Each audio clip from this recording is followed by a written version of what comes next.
Shout out to JP. Shout out to Monica. Which we're still on, technically. Yeah, we are. If you're wondering on YouTube where my Senning Show be, you're still on JP time. So it is still under the JP umbrella that I'm. This is. Okay. It should be changing momentarily. But you can watch the program on YouTube, however the hell you find us. Just look up 102.5 The Bone. You'll see that little circle glowing. Click on it. And you'll be there in the vroom room with all the other crazy people that like to watch and chat along every single day. You can call us 800-771-1025 and hit us up on social media at The John Senning, at Dizzy for Mayor. Couple things, and I don't want to spend any time on these at all. But first of all, the Billy Bass is one of the greatest purchases we've ever made as a family in our house. I loved the Billy Bass so much growing up, and Danielle, my wife, is always on Facebook Marketplace, and she just flashed it to me like last week. She goes, somebody still has a Billy Bass in the box. I said, you get that now. We have to have that in our home, and I have it. I'll take a video tonight. I have it very prominently placed. Was it by the pool? No, it's in our little den room. Oh, okay. I feel like it felt like it's got a little wood plaque. Oh, yeah. When it starts singing, take me to the river, drop me in. Dude, I just love it, dude. It takes me back to being a childhood. If I had my to childhood. guess of the Bone personalities, who would have that on the wall, you'd be one of them. Yeah, I would hope so. I would hope so. It also got me thinking, too, about if you could break down a chart of ethnicity of people that owned a Billy Bass, gotta be at least 80% white. Would you not say? I'd say that's even low. Yeah, maybe, but I don't know, because the song choice is kind of fun. And correct me if I'm wrong, the brothers and the sisters, they like to be fishing. They be fishing. And like it's like a cool fish on the wall, but then it sings, "Don't worry, be happy. Don't worry." I just feel like, not that it's 50-50, but maybe there's more diversity than you would think on the surface. I don't think you see any really animals on that's actually a black good people's point. house, whether it's like a moose head or a deer. Really good point. That's why you got to substitute for a fake one that sings. it's like, yeah, we don't want to do it. That's a great point. Yeah. I have a messed up relationship with the idea of wanting a dead animal on my wall, because I think if you put a dead animal on your wall that you didn't kill, it's stolen valor. Of course. And I don't think at this point in my life, I'll eat almost any variation of meat. And maybe as I get a little bit older, I'll unpussify myself. But for the most part, like, I'm not going out anytime soon to kill something. Yeah. But I want a moose head on my wall so bad. But I'm not going to kill it. And I feel like if I put it up there and having not killed it, then that makes it even worse. I like, more than that, the idea of having like a bear or tiger, like the rug. A rug. That would be my go-to. That would be pretty nice too. But the other option would be not as cool as a head, but I've told you and shared that I want to be a wildlife photographer. So what if I just got a really great photo of a moose that I took and then put it up? Like, put the photo of not the same. No. As I said that out loud, I'm like, damn, that's not the same at all. And I didn't even watch the video. JP and I were in a little bit of a back and forth about whatever poo content you guys were doing today. Thank you for defending my honor. Yeah. And when people go, you do it too. Like when me? Well, you've done it before about certain things. Like JP goes, this guy here, he'll eat the ranch off somebody's feet, but he doesn't like talking about, like, to me, I don't see the connection. I think dirty foot, gross, undeniably gross, smelly, understand why people would find it to be unappetizing, but taking that comparison and then making that comparison to poo-poo, caca, all that, like, I don't find how there is a human connection. How could you not? That you will not talk about certain things. I mean, we're talking but about you're going it. to put something in your mouth that was swimming it's in someone's undeniably feet. gross. Like, it's gross. It's super, super gross. That's the connection. But it's not even in the same stratosphere of gross. You're right. Because what you did is worse. Then talk about it? Well, no, I know. I'm just trying to figure it out. So talking about it isn't as bad as doing that weird act. Yeah, see, okay, I see where you're coming from. Yeah. Okay. Agreed. Point for you guys. Yes. Point for the JP crew. Absolutely. Dude, I got something in it. I wasn't going to talk about it. Oh, God, I probably shouldn't talk about it. What? And people who say that, I hate when people say that. Yeah. Well, we were given an extreme cease and desist about anything with our neighbors. Oh, yeah. Uh-oh. So, and this has nothing to do with any beef. Okay. This has nothing to do with any beef at all. I've talked to Scott and Abby. I love them. I was on a little conference call with them last week. We've made peace. I heard you were dabbed it up with Scotty in the hallway. Like there's peace in the Middle East, right? Right? Yes. I heard you say it on the air. Yes. I said, are we good? And he goes, yeah, man. Yeah. I was like, all right, as long as we're good, dog. So I just for fun today, because I knew they had a follow-up on their next podcast. They were like kind of putting a bow on it. Yeah. So I listened to it, and it has nothing to do with anything. They then start getting into a story about Got to say it now. You can't walk me there. Well, and the thing is they put it on their podcast, and I'm not going to give any commentary, good or bad. I listen to the podcast. I don't know what they call the Scott and Abby fan, but I'm them. Scabbies. I'm a scab boy. Yeah. And and they're talking about how Abby went out in downtown Tampa and had a couple drinks and essentially maybe thought that she had drank too much or. Scotty was trying to make it seem like maybe she had been drugged, and she was like, no, I'm not really sure. And then she proceeded to tell a story about when she was drugged. Oh, my God. And the story that she told. Dark. Not dark like you would think dark. Dark as in, and that's all I'm going to say, and if I'm drawing you into the arms of the Scott and Abby podcast, you can do the rest of the research yourself. The conversation that we were just having about fecal phobia and gross stuff like that. Yeah. That is a major part of the story that Abby tells on the podcast. I hate that you're drawing intrigue. I'm telling you, dude. That stuck with me. Yeah. I heard it this morning, and it's been right in the back of my head all day long. But I'll just tell you this: Abby, very open. She is an open book when it comes to when it comes to her life and things that have come out of her body. Hearing her talk now, because you've listened to two of the Don't podcasts? say anything bad. I'm not. Okay. I'm just saying we're it's all peaceful. We said we would stop, and we're stopping. It's the way your tone changed. Well, you just really sounded like you were positioning yourself. No, for something. I was just gonna say, do you think she would be good to come on here for a segment? Yes, okay, absolutely. And to be completely honest with you, the first segment of that new podcast where they talk about everything that's happened, she is ultimately defending the bone.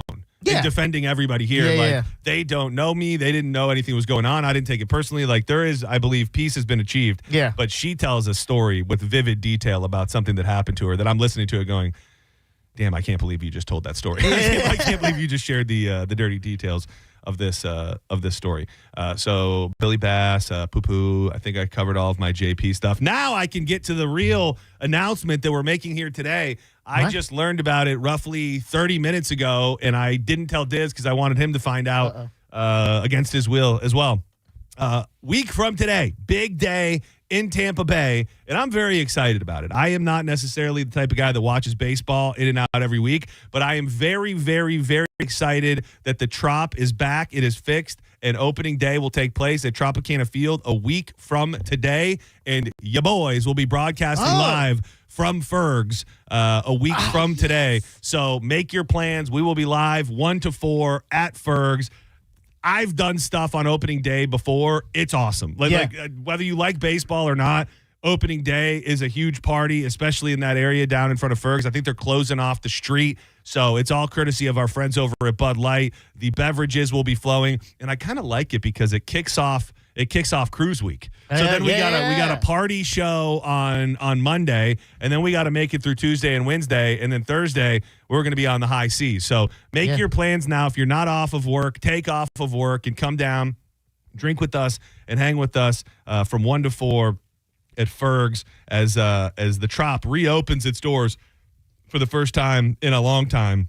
And we welcome in, I believe the Cubs, the Chicago Cubs are in town. But next Monday, Fergs, opening day with Senning Show. Make your plans to be there. It's going to be a hell of a time. Oh, yeah. I'm very excited for this. I love Fergs. We had a great time the last time we were out there. And speaking of cruise, do you hear what's going on the cruise? I did. I heard a couple pieces of it. I heard the excitement first, and then I heard the sadness from JP about how he had been making plans. Dude, I love it. I will say, and I know that he had a reason for it, but you hit on it. JP was like, oh, all these pricks are going to be out of town. I'm coming in. I'm coming in hot. Finally get to chill with my best friend Ian. Yeah, he's like, how can I get Ian all to myself? And then now the bad news that Ian, bad news for JP, good news for us, that Ian is coming on the cruise.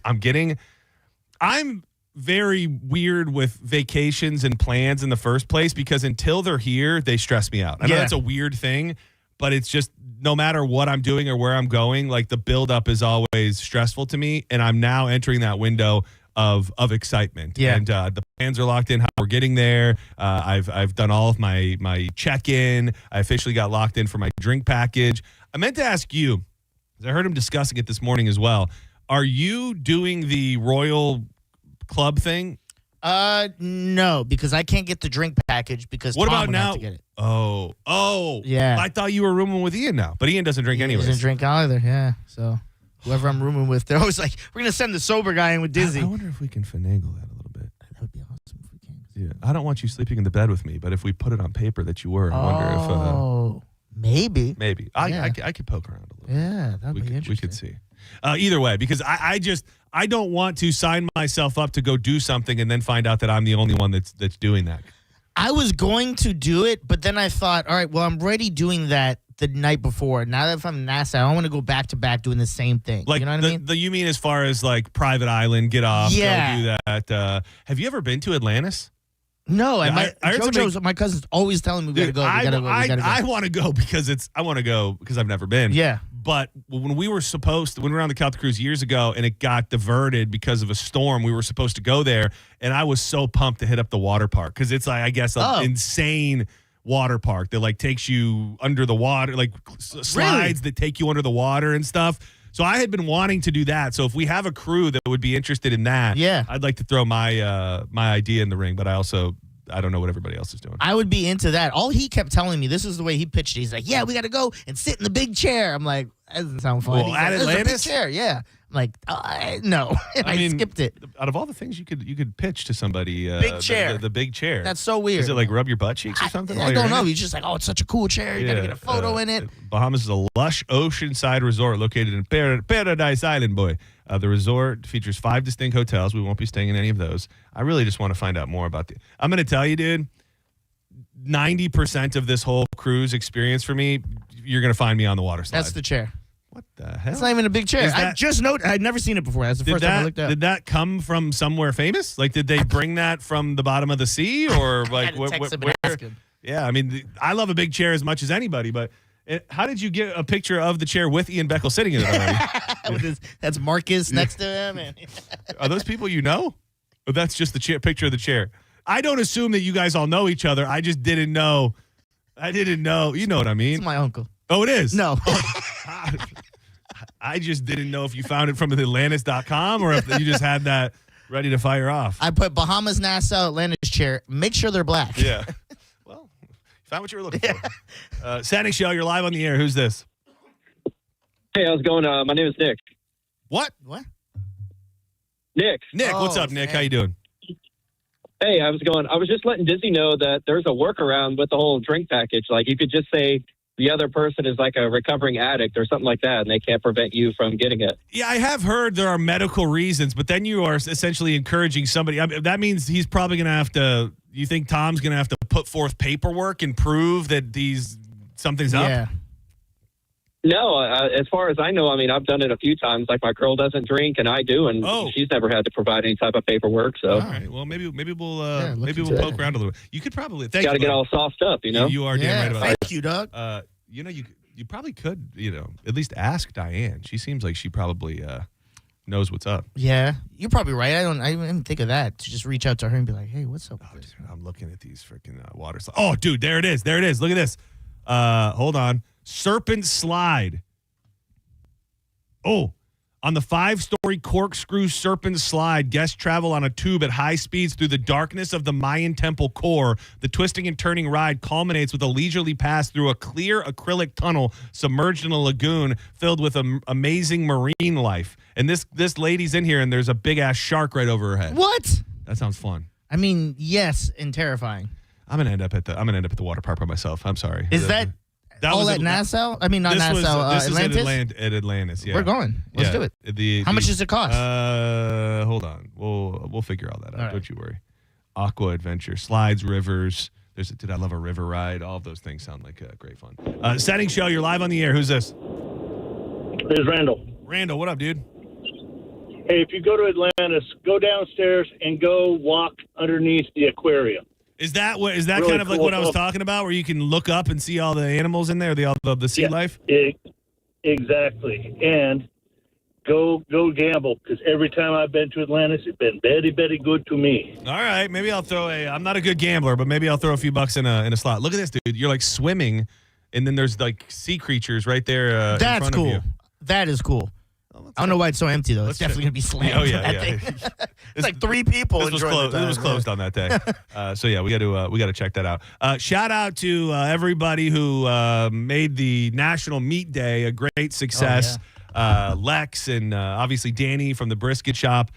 First things first. Summer is upon us, dude. It was. I am burnt as hell. I don't know what made me not put on sunscreen.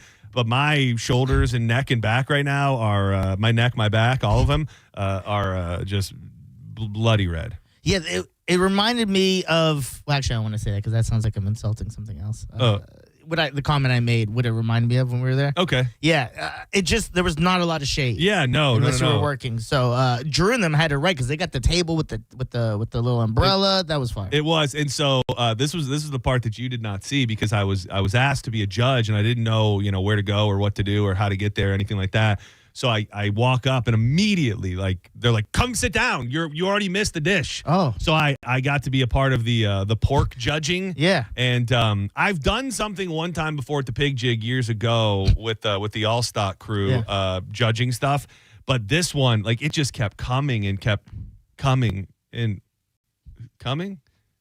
Until I couldn't take anymore. Yeah, the throat must have been clogged. I couldn't take any more any more meat. But it was very interesting because I felt like, I'm just going to be honest, I felt like I gave a lot of stuff not the greatest of scores. Oh. And I don't was it out of 10 and then you had It was out of 5. Okay. It was out of 5. And it was a real pleasure because Jimbo's barbecue in Tampa? Yeah. So they actually had a fire a few weeks ago, and they've been closed. But Joe, the owner of Jimbo's, was the guy. He was the guy that I was kind of sitting with. So he's a professional, and we're kind of exchanging notes. And I felt like I could also just be too much of a simple man. They served us some pork tenderloin. They served us some pork belly, which was nice. But dude, I think my favorite bite, dude, was they were beanie. I don't know what the actual weenies were, but they were essentially like beanie weenies wrapped in bacon. And that was what I did think that there was those, and then there was a Filipino pork belly skewer. Oh, wow. Both of those were very, very nice. Yeah. And I think between those, I gave them my best score. But I always feel like it's like you don't know what you don't know. When you sit down and you try something, you go, is this a 5? Is this the best? What's the bar? Yeah, or do I just not know? So we sat down and ate just literally probably 15 plates of barbecue, and then watched Matt and Zach for a bit, which I don't know what I'm going to do with them, and I'm not prepared to show them to you right now. But Danielle got some great Dizzy content out there at the at the meat day because you were vibing, dude. Yeah. I have 3 videos of you dancing, and I don't know whether to just put them all together into a mega reel and put them on social media or leak them out piece by piece. But it was a great time. Matt and Zach legit get better and better every single time that I see them. And I haven't seen them in a minute. But I reshared the video of them today on my story and said, enjoying seeing them on small stages while we can, because I think we're probably in that window where the next time we see them, they'll be opening up for somebody on tour or doing much bigger venues until they're too big for us. But they were so damn good and so much fun, and we're playing with the crowd and just doing all the great things that they do. It doesn't matter if you're at a bar, if you're at one of these festivals, you're at the Beach Bash, Reggae Rise Up. They're going to perform the same exact way, whatever stage they're on. And one of the things I love about them the most isn't just that they make great music. It's the vibe. It's like you're going to laugh, you're going to have fun while we're doing all this. Yeah, and that's the thing. As talented as they are, they're equally as funny. Yes. And they changed a lot of the lyrics to be meat-centric. Yeah. They did their own breakdown of the Chili's Baby Back Rib song. They went and kind of messed with the guys that were cooking meat during the song. So they were perfect for it. I got a really nice message from Lex that said everybody just absolutely loved Matt and Zach. So shout out to those guys. It was a hell of a time. I wanted to make a little bit of maybe it's a confession, I guess you could say. So I've been playing my NASCAR game. You know that, right? Yeah, of course. And I think have I said on the air yet that I think it's starting to negatively affect the way that I drive? Have I said that yet? No. Okay. I think I was about to say it last week about a story we were doing. I think it was the NASCAR flipping on the bridge thing where I was going to say, now I get in my car, I get in the Bronco, and like something clicks in my head where I like start utilizing my methods and thought process that I use for the NASCAR game. So it's just been like getting to the meat fest on Saturday. Danielle was like, "What's wrong with you?" She's like, "Why are you driving like this? What the hell is going on?" And I'm not going to give any details about what I'm about to share with you happened. All right. But we went somewhere over the weekend, and we happened to find ourselves in a what I would call a private kind of parking lot where there was not a lot of people around, and it's kind of behind a building, and I felt fairly safe there. And we pull into this parking lot, and I go to Danielle. I go, I want to do some donuts. Oh man! And she goes, "Please don't do that. Please don't do donuts." And I don't know what had gotten into me, but I'm like, I'm going to do some donuts. So I am in this parking lot that I feel is fairly safe at the time. And I'm like, it would have to take a crazy scenario for me to get trouble to do this. So I just start doing donuts. And it's she's screaming. She's like, it's going to flip. The car's going to flip. I'm like, it's not going to flip. So I bust out like 3 or 4 great donuts. And after I get done, I'm kind of wondering to myself, was that a bad idea? Am I going to get myself in trouble? Well, before I can have any thought at all, if I had to guess, 1994 Ford Ranger pulls into the parking lot behind me, and I get into a parking spot, and I look behind me, and this dude just starts ripping donuts in the parking lot. You started something right behind me, and they pull up right next to me, and these gentlemen were rugged Florida men. I don't know any other way to say that. It's an older gentleman and a younger gentleman, but I mean these sweet are donuts, brother. These were salt of the earth kind of people. Okay. Like these were, I don't want to say the hills have eyes type people, but these were people that have seen a good donut in their day. Yeah. And they pull up, and he rolls his window, and I was like, exactly what you said. Hell yeah, brother, that was badass, man. That's new school badass. And I felt so alive, man. I'm afraid. Did you high-five them and stuff? Yeah, yes, yeah, dude. Of course you did. We went into the establishment. Together like you were friends? Well, we went into the establishment, and it was a bar, and no less than 5 times while I was there, I walked up to these dudes and just fist bumped, and they were just like, hell yeah, brother. Like, I really... Donut dogs, brother. I really felt like I had tapped into something inside me that I hadn't yet. And I know that it's not safe to be that guy forever, but damn, I might have some real vroom in my soul, man. Yeah, you do. I didn't even know. It made me even more. We need to get on Mo DeWitt about this because I think we brought it up on the air. We need to do that racing tournament with Mo DeWitt sometime soon at the Grand Prix. Yeah. Because I've just been thinking that I might just go in there and do laps by myself sometime soon. So to get the whole crew there and let people sign up, try to get like 30 people involved where we do like smaller races and then a big race at the end of it and maybe give away a big prize. Yeah. Would be pretty badass at this point. Yeah, after we come back from the cruise, that needs to be like on the docket of what we're figuring out. Yeah, and we're trying to do something with Mo. Sadly, not going to be.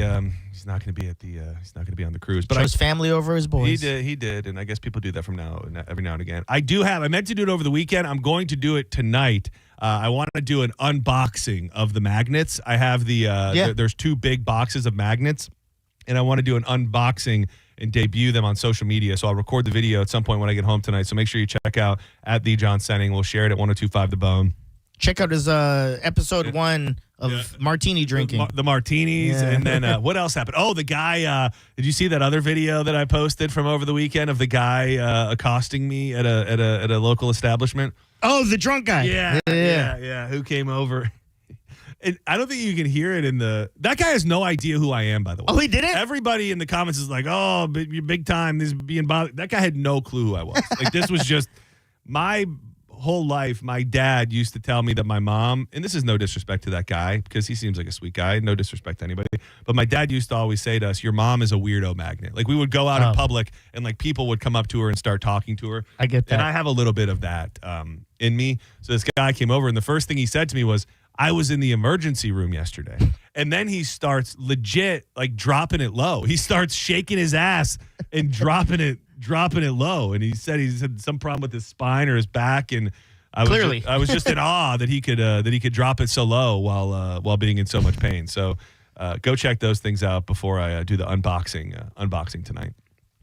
Did you guys, because I remember when we played the initial clip here, everybody was very, very excited about it. Did you guys on JP today talk at all about the Lion King drama? No. So we were all together, I believe, when we played the clip. I want to play the clip again before we go to break, because who would have thought this was going to lead to something like this?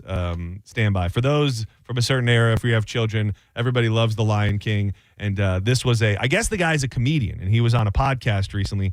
He's an African comedian, and he shared these details on a podcast recently. Yeah, I can do it. Do it. So Ready? you sing it like Nanzingonya Magiti Baba Ingonyama. Say it again. What does it mean? It means, look, there's a lion. Oh my God. You're joking. That is not what that means.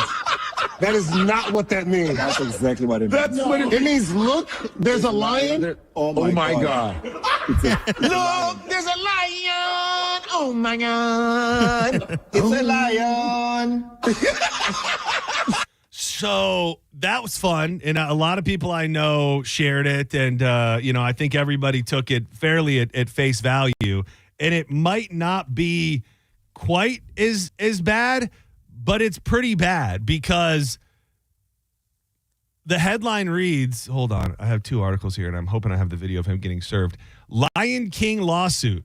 Comedian makes move after getting sued for $27 million. A viral joke about the Lion King has turned into a high-stakes legal battle, and now comedian Learn More Genocide is taking action to deal with the fallout. He is a Zimbabwean stand-up comedian, is being sued for $27 million by the composer who wrote the opening song, Circle of Life, for The Lion King. The lawsuit claims that Genocide's viral joke about the song's lyrics damaged the composer's reputation and misrepresented the cultural meaning of the chant.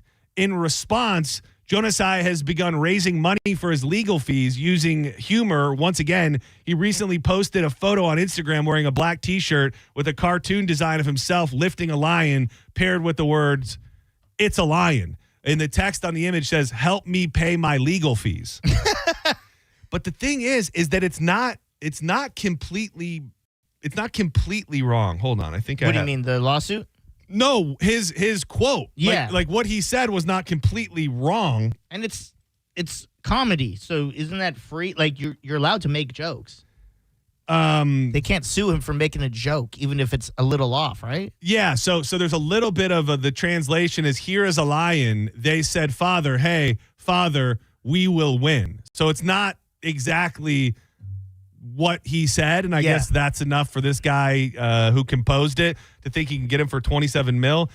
I have not listened to this yet, and I feel like we're going to end up having to dump it. But I believe they're saying that this guy was served with a $27 million lawsuit on stage. Was less fortunate. What is this? What is this?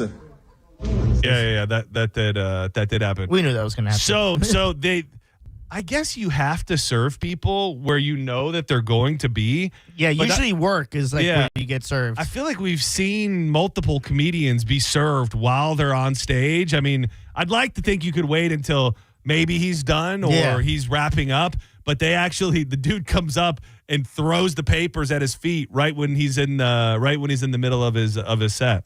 I always thought, like, legally you have to first make them acknowledge their name. Yeah. Like, hey, you John Senning? Yeah, well, you've been served. I wonder if, like, you say your name when you come on stage, if that's enough for you to, like, that's a loophole. Yeah. Like, if they're presented, you could present the the papers to them, maybe. So the translation is so rough because Disney's official translation of the opening phrase, I'd get a fish to sing that. Dude, that was pretty good, actually. I can't believe I did it that well. Is all hail the king, we all bow in the presence of the king. The next line, hey, baba, sings a ba, translates to, through you, we will emerge victoriously. This is according to the guy that actually composed the song.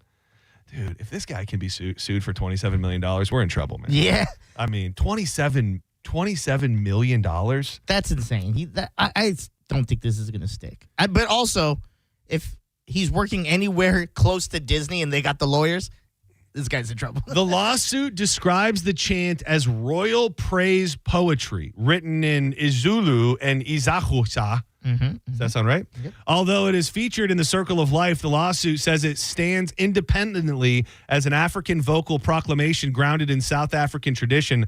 The lawsuit acknowledges that Nyama can translate to lion in Zulu, but contends in the tradition of praise umbangi in royal metaphor, it signifies kingship. The suit calls the comedian's mistranslation a sick joke that is destructive to Morake's artistic work. It also says that the podcast appearance wasn't framed as a stand-up set or as comedy at all. So can his argument just be, well, my translation is what I said? It's Zulu. You guys translated it a different way. I feel like they kind of just gave him an out. Like, well, the way we translated, it doesn't sound that way. Yeah, man, we're gonna have Mo on this week, and I wrote it down. Oh, you did? Yes. Good. I'm hoping this may have to be put a call in early to Mo because I'm sure everyone's going to be asking him about it. I mean, the clip itself went very viral, and I saw that this news all broke just earlier this morning. But man, we were having conversations, I think, last week about the casual nature of how money gets thrown around. Like, to think that this dude can legitimately ask a guy who probably hasn't made a fraction of $27 million. The fact that he can go to an individual and sue them for $27 million is so out of touch with reality. Yeah. And even if you felt like he did something wrong, then still $27 million is a bit insane. And can't they just throw it out when they hear that price and go, that's crazy. You get this case out of my face. Maybe not. I did think it was really funny, by the way. You guys were talking about the nails in the ice cream today. Yeah. And before you even got a chance to say anything, JP said exactly what you said on Friday. He was like, I'll tell you right now, I would have taken the 14 mil. He said he would get rid of one of his kids if they asked him. He's like, take the girl. I think he said only 7. I think he said only 7 mil to get rid of one of the kids.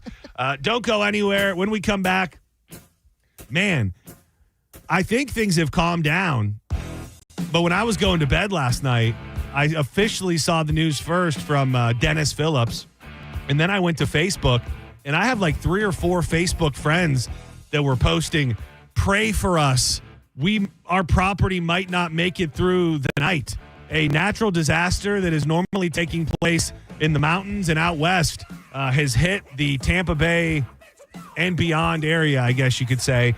I'd really like to hear from people who were scared they might lose property or worse last night. I'll tell you exactly what happened, and we'll do a little natural disaster talk coming up on more Senning Show. Also have to get Diz's review on Cat Williams as well. Keep it locked to 102.5 The Bone.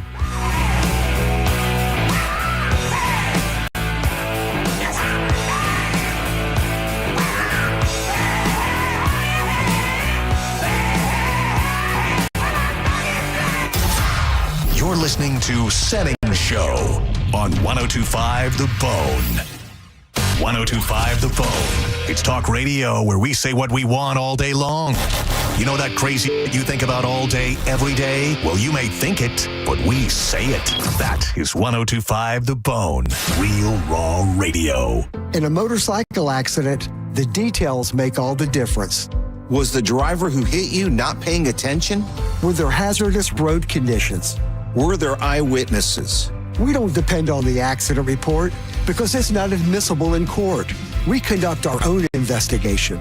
And we know doctors who can testify to how the injuries will affect you for the rest of your life to try and get you the money that you'll need to take care of yourself.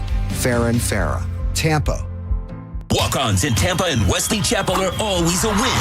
Whether it's a post-game celebration, drinks with the crew, or an easy weekend dinner, they got you covered. Catch all the college basketball action at Walk-On Sports Bistro with great beer specials while you cheer on your favorite teams. And starting March 15th through April 6th, take part in the Courtside Comeback Challenge. Just pick up a Courtside Comeback card in the restaurant. Each visit earns you a stamp. And once you collect all 5 stamps, you'll be entered for a chance to win a pair of custom Nike shoes. It's a fun way to keep the tournament energy going all season long. Walk-ons, where every fan feels like a winner. Think you're not the suing type, but you aren't at fault. I'm Tampa injury attorney Mo DeWitt. You didn't choose this accident, the bills, or the damage. Don't cover for someone else's mistake. Just call Mo. Injured on the go? Just call Mo.com. With other language learning apps, I was just playing games. I wasn't really learning. Babbel's different. Babbel was designed by over 200 language learning experts to be the most effective way to learn another language. Every time I open the app, I can choose to work on my writing, speaking, or listening. And it saves my mistakes for me to review, so I'm constantly improving. Before Babbel, I thought I just wasn't good with languages. But now I'm speaking French. Tout ça, c'est grâce à Babbel. Save up to 50% on your Babbel subscription when you sign up at Babbel.com. Babbel.com.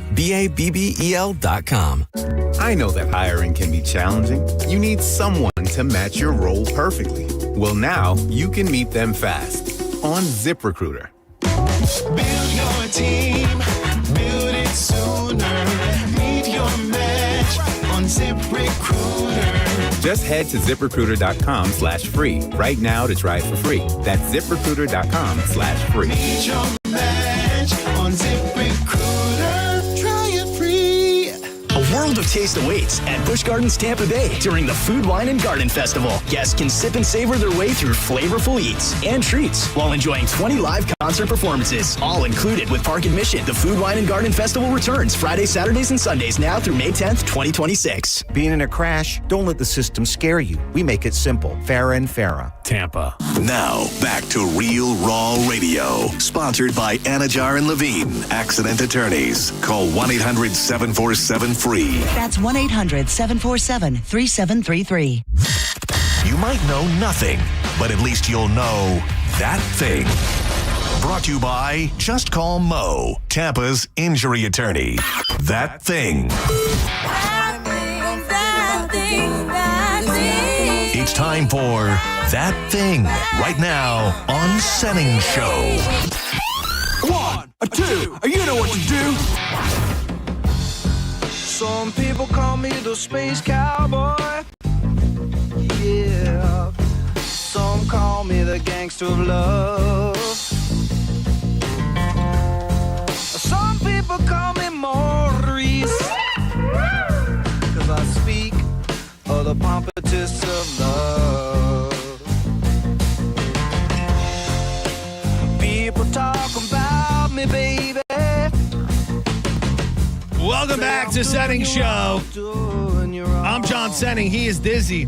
You want to get in touch with us? 800-771-1025.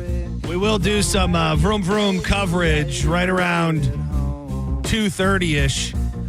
Great race yesterday. Heartbreaker for my boy, Denny Hamlin. I announced at the beginning of the show, make your plans now. Senning Show will be live from opening day at Ferg's a week from today, which makes that April 6th. All courtesy of our friends at Bud Light. One of the biggest, best parties in downtown St. Pete, especially in that area all year long. We used to do them back in the day. I always had tons of fun. So come on through. Dude, the other detail that I have been told. Yeah. My think before you speak cap not doing very well today. But I believe there will be competing radio stations on site as well. Really? So I'm just saying, just be thinking. Well, I'm not trying to get in trouble, not trying to ruin anybody's day, but are you allowed to say which? I'm not going to say. They're not in this building. Okay. So I think it's probably time we find some heat with people that aren't in this building if we're going to create some. So good idea. Just keep that thought in the back of your mind. Wow, that's weird. I really love I have been guaranteed that our location will be much better and much more prominent than theirs. Good. Just saying. Yes. Oh, man, I'm so interested. Can't wait to get to this break. So I want to hear from people who thought their houses or their businesses were going to burn down last night. I love weather, and I in a weird way, I think that a wildfire is technically the side effect of weather. It's not as traditional weather as a hurricane or a tornado or any of those things. And I've watched documentaries on wildfires that have happened out west, that Paradise wildfire that happened in California. If you've never seen those documentaries, like, it's just so insane to me how everything can be fine 1 minute and then entire towns are up in flames moments later. And from what I understand, we haven't had anything too insane here in the state of Florida. I think up north, they've had some pretty bad, large-scale wildfires that burned a lot of forest. But when it comes to neighborhoods or businesses or anything like that being threatened, I just don't really think that's something we see a lot of in Florida. But if you were right on the line of this fire last night that's still burning as we speak, please give us a call and let us know what exactly went down for you. 800-771-1025. A brush fire that broke out in Hernando County on Sunday night. It is now 90% contained. This morning it was only at 40. The fire burned about 120 acres. Firefighters said luckily it did not spread to any structures, and there have been no injuries reported. Crews from the Florida Forest Service and the Withlacoochee. What a great name. Withlacoochee. Who are you with? I'm with the Lacoochee Forestry Center. We're conducting mop-up operations. Not sure what that is. If you're a firefighter and you'd like to help us through this as well, that'd be great. They were conducting mop-up operations on Monday and are expected to stay at the scene throughout the next couple days. But when I started looking at Facebook after I saw it was initially, I had at least 2 or 3 Facebook friends that I don't actually know, and they were out. You could see the fire burning, like right behind their house, and they're there spraying their house with water and spraying their property with water, like you do when there's going to be a forest fire or a wildfire.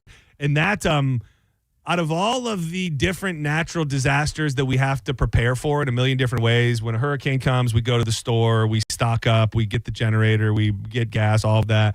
But something about the preparation that you go through for a wildfire is just almost scarier, in that you're protecting your home the best you can with water, which I don't know how good that's going to do if it came that way. And then if the worst case scenario happens, you probably, I'll be curious if you disagree or agree with this, and I could be wrong. You probably, if it goes the worst case scenario, you're coming back to less than if any other natural disaster hit your house. You know what I'm saying? If a hurricane, maybe a flood, a tornado. Now, a tornado would... A Cat 5 is knocking your house down. Well, your house is gone. Your house is gone. And everything in your house is definitely scattered about. Oh, I see what you're saying. But you might be able to get some pictures. There might be some keepsakes in and around your house. Okay. If your house gets taken by a large fire, you're probably coming back to nothing more than dust and dust and ash. Okay, I got you. Yeah, I would agree with that. And it's crazy because they said this had a lot to do with the wind. If you notice, Saturday into Sunday into last night, the wind was really, really picking up. And it reminds me of I don't know how many people died. I'm going to look it up real quick. But as far as over on this side of the country, a few years back, you ever been to Gatlinburg or Pigeon Forge up in Tennessee? No. As a white people thing. Yes. You said that. You said that with your face. I didn't even need to know what you were. Why? I don't disagree, but why? I have no reason to go up there. Do you think my boys are like, want to go to Gatlinburg, Tennessee? Well, I'm just saying in general, like, the city is one thing, but just the idea of, like, going to the mountains, why can't people of all races, religions, and creeds enjoy the wildlife of the mountains? Why is it got to be just for us? I don't think we want to go hiking and up in the mountains and do all that stuff. I guess you're right about that. I'd like get some hiking boots and do that. I'd like to take you up there. Out. I'd like to get you up into the mountains. I'd like to get you up into the mountains alone. Sometimes. Yeah, I was like, where are we going? Yeah. But needless to say, you have never been, but a lot of people, white people, I guess, go to Gatlinburg and Pigeon Forge in that whole area. And in 2016, there was a fire that came through there, and they just had these insane winds. Like, these people were sleeping. Nobody even knew the idea of a fire was even possible, and the winds came through it at hurricane-strength gusts, and it just spread this fire all through the mountains in and around Gatlinburg. And I don't think I knew that this many people died. 14 people died. Damn. And a lot of people didn't even know that it was coming. It was one of the largest fires in the history of Tennessee. Oh, they said it. Oh, I guess I don't think I knew this. Arson.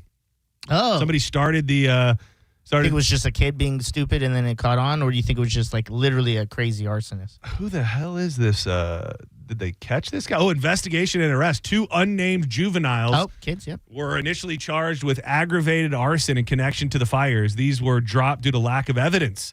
An agreement between the state and the Department of Interior throughout the course of the investigation, which revealed that many of the area fires were likely caused by embers from the existing larger fire. Local officials declined to release any information about the so I guess they never got in. Nobody ever got in trouble for it. Free my dogs. It really, oddly enough, they're black. No, not at all. Why'd you say that? Oh, dude, You looked at me and pointed. That's messed up, man. You said oddly enough. You looked at me and pointed. But thank God it was our guy Mike from Mike's Weather Page went down, like he chases all storms and weather events, went down and was filming right from the line of where the fire was, and there's just boots on the ground. And when you see fires normally, it's big, pine trees and stuff. To see the images of just all these palm trees burning with the water, and very, very scary. And luckily they were able to get it out. But I know that some people were crapping their pants a little bit last night. Are you like Corey Cardinal, where you would like to see that type of stuff? Like that interests him. Like we were talking about, he said like if he could, he would be chasing tornadoes. And yes, I mean I don't want it to happen because I don't want people's houses to burn down and I don't want bad things to happen. But yes, I want to chase a tornado. Yeah. I want to. Wildfires are weird though, because I just don't know how do you approach it. You know what I mean? Like, so you just go there, and then obviously you got to keep your distance. And something about chasing a wildfire seems more morally bankrupt than chasing a tornado. Really? I don't know why, and I'm probably wrong on that, but there's something about like going to a fire, especially if it's actively, maybe because it's slower moving. Like if you go somewhere, nature's going to happen and tornadoes can pop up, and that's going to be that. Yeah. If a fire is happening and you go there just to see it, I feel that somehow is worse. You could outrun a fire with your car, though. That tornado could probably catch your car, right? Yeah, depending on who you. I mean, that's what happened in Twister. I was gonna say that's all the information I'm getting was thinking of that scene in Twister. Twister. Well, it happened. Twister and Twisters, because this is the one guy who was like the bad guy. Him and his crew got sucked up because they. That's a different movie. Sucked up, not the movie that you watched. They got sucked up because remember, like changed paths and went the other direction. I think now that's become almost a tourist industry. I think you could go to Oklahoma in the middle of the summer and pay $150, and some guy's going to get you within, a decent range of a tornado. How much would you pay for that experience? Probably $200. Probably $200. I mean, without knowing, and I also would like to know how many people have died on your excursions. Has anybody ever been sucked up by a tornado? Yeah. What is your success rate for bringing me to a tornado? And probably, it's definitely the problem is with stuff like this, because I'd also like you see the people that go and like chase hurricanes and they get themselves up in a parking garage or in a high-rise building right on the beach and they like ride out the hurricane there. Crazy. That's insane. And I'd like to do that. But the problem is I don't think I'd be able to enjoy it if I was with a loved one. Like if I was with Danielle, I feel like I'd be so worried that I've put us in a situation where we're going to die that it would take away the fun of it. Like, and I don't know that it's the responsible move either to go chasing tornadoes or hurricanes by myself. And then next thing you know, I'm gone and I leave everybody behind. You're like, so long story short, I got to take Corey Cardinal. Probably. I take Corey Cardinal and probably have to wait until I'm a little bit older. Like I think maybe just a few more years on this earth before I start doing things that can suck me off of it. Yeah.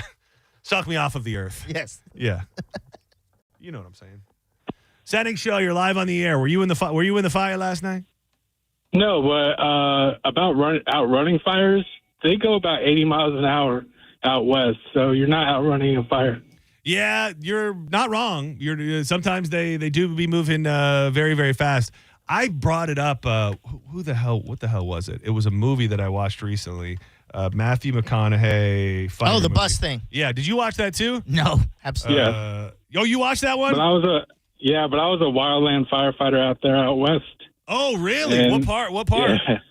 California. Oh, damn. So did you get yourself in some tricky situations? Yeah, pretty often. It was one of those things where if you blink too long, it would be right behind you. Yeah, they are. There's that other movie. Oh man, it had a hell of a cast. It had. The firefighters that went up the real story. They all died. Spoiler alert to the movie. They got themselves trapped, and then they. Did you guys ever have to in that movie? They had to hunker down under those aluminum blankets for safety. Did you ever find yourself in a situation where you had to do one of those? A couple of drills, nothing that actually hit us hard, but it's pretty scary when you hear a freight train coming up behind you. Are you fighting fires here now, or did you leave that in the past? I left that in the past. Oh man, what do you do now? It feels like you'd be hunting the thrill. Yeah, that's what my wife said. I actually work for the city now. Okay, all right. What's the most exciting thing that happens there? Nothing like running from fires. No, nothing too exciting. Well, I appreciate the insight, buddy. Thanks for calling. No problem. Yeah, only the brave. Only the brave was that one where they find themselves in that situation where, spoiler alert, all of the firefighters die. Yeah, there's like one guy on the radio who has to like hear all of them like, yeah, we're about to hunker down. He's like, no, he ain't making it. Dude, that has got to be one of the most rugged jobs you can do. Like out there actually in the forest. Because, I mean, I think it's also... Like we think firefighter, water guns. I think a lot of it, water guns. You know what I'm saying? Water guns, water, the things you use to fight fires. I think a lot of that for them is cutting down trees, and there's just so many other things that go into fighting a forest fire other than just go out. You know, like I think you gotta do so. Oh yeah, they're rugged dudes. We were talking on JP show because they had the annual police versus firefighters, and the firefighters were laying out those police officers. Like, it makes sense. They're in great shape, bro. I think you've got to have a more... I think there are cops that are in decent shape. For sure. I think it's more pivotal and important to the job of being a firefighter that you have a certain level of physical fitness. Like, I think you carry all that stuff on your back. Yeah. I know that when you train to be a firefighter, they make you go up and down flights of stairs with the equivalent of a human body in your hands. Like I could see that firefighters, no offense to the police officers out there, across the board more often would be more rugged and would probably beat your ass. Yeah, breathing is a big thing in being a firefighter. You think they're going to let a fat guy up there? Dude, like, get up there. Short window of time where I thought I wanted to be a firefighter. Oh, hell no. Like Fire's scaring me. It was and you want to know what it was? I befriended a guy who was a firefighter. I met him at a bar. We started talking about his life, and he would do this crazy thing where he worked for like 3 weeks straight, and then he got a month off, and then he worked for 3 weeks straight, and then he got a month off. Yeah. And I just remember thinking, I like that. I like that. Like, I wasn't thinking so much about the fighting fire part. I was just like, if I could get into this fighting fire thing, working 3 weeks and then having a month off at a time sounds pretty badass. It's probably all the trauma. They're like, go take a month off, dog. Deal with all that. Senning Show, you're live on the air. Who's this? Hey, this is Amber. It's called Only the Brave. Only the Brave. Yes, that is it. Miles Teller and a bunch of other, Josh Brolin as well. Yeah, a bunch of rugged studs that all got burnt up in there. Okay, thank you. Thank you. Bye. Have a good day. Yeah, the aluminum thing, I didn't ever get that. They're like, let's be like a baked potato. Yeah, it's like, is there nothing better? Like I don't know what. Taylor Kitsch was also in it. Really is full of studs. Yeah, there's nothing better. Like, I don't know, like a little bubble, like a little, you can't get in like a vehicle that turns into a fire repeller. A big ice block on hand. That's actually a good idea. A giant ice block that everybody just gets inside. It's like we have 45 minutes until this bad boy melts, and hopefully it'll moved on by then. Senning Show, you're live on the air. Who's this? Hey, shut that kid up. John, this is Ryan. Ryan, what up, buddy? Oh, just checking in. I saw those videos from Gatlinburg. I don't know if you saw the one with the guys driving in the car, like through the forest. Everything's on fire. Dude, those look like a... Yes, I think some videos came out that were similar to that during those Paradise fires. But I remember just being completely mind blown by the people that were getting, and probably because I've driven on a lot of roads like that, maybe even specifically those roads. Up in the mountains of Gatlinburg, and to try and navigate them country roads, take me home, baby. And to imagine navigating them while you have fire burning on both sides of the road is pretty damn insane. Yeah. Do you think that those guys would make good NASCAR drivers or professional race car drivers, given their level head during there's something uncertain to times? it. There is something to it. Oh, this is the Ryan. I didn't know it was the Ryan. Oh, this is the Ryan. Dude, are you going to come out and golf in the All-Star weekend this year? Yes. Yes. Oh, you I'm are? in. Yes. Oh, yes. Dude, yes, I'm in. All right, good. I need to find a way to ensure that I'm paired up with you. But I'll hit you up on social media, and I look forward to that. Okay, I miss you. I miss you too, Dizzy. Yeah. All right, Miss you too, brother. See you later, bud. Have you ever met him? Probably not. Yeah.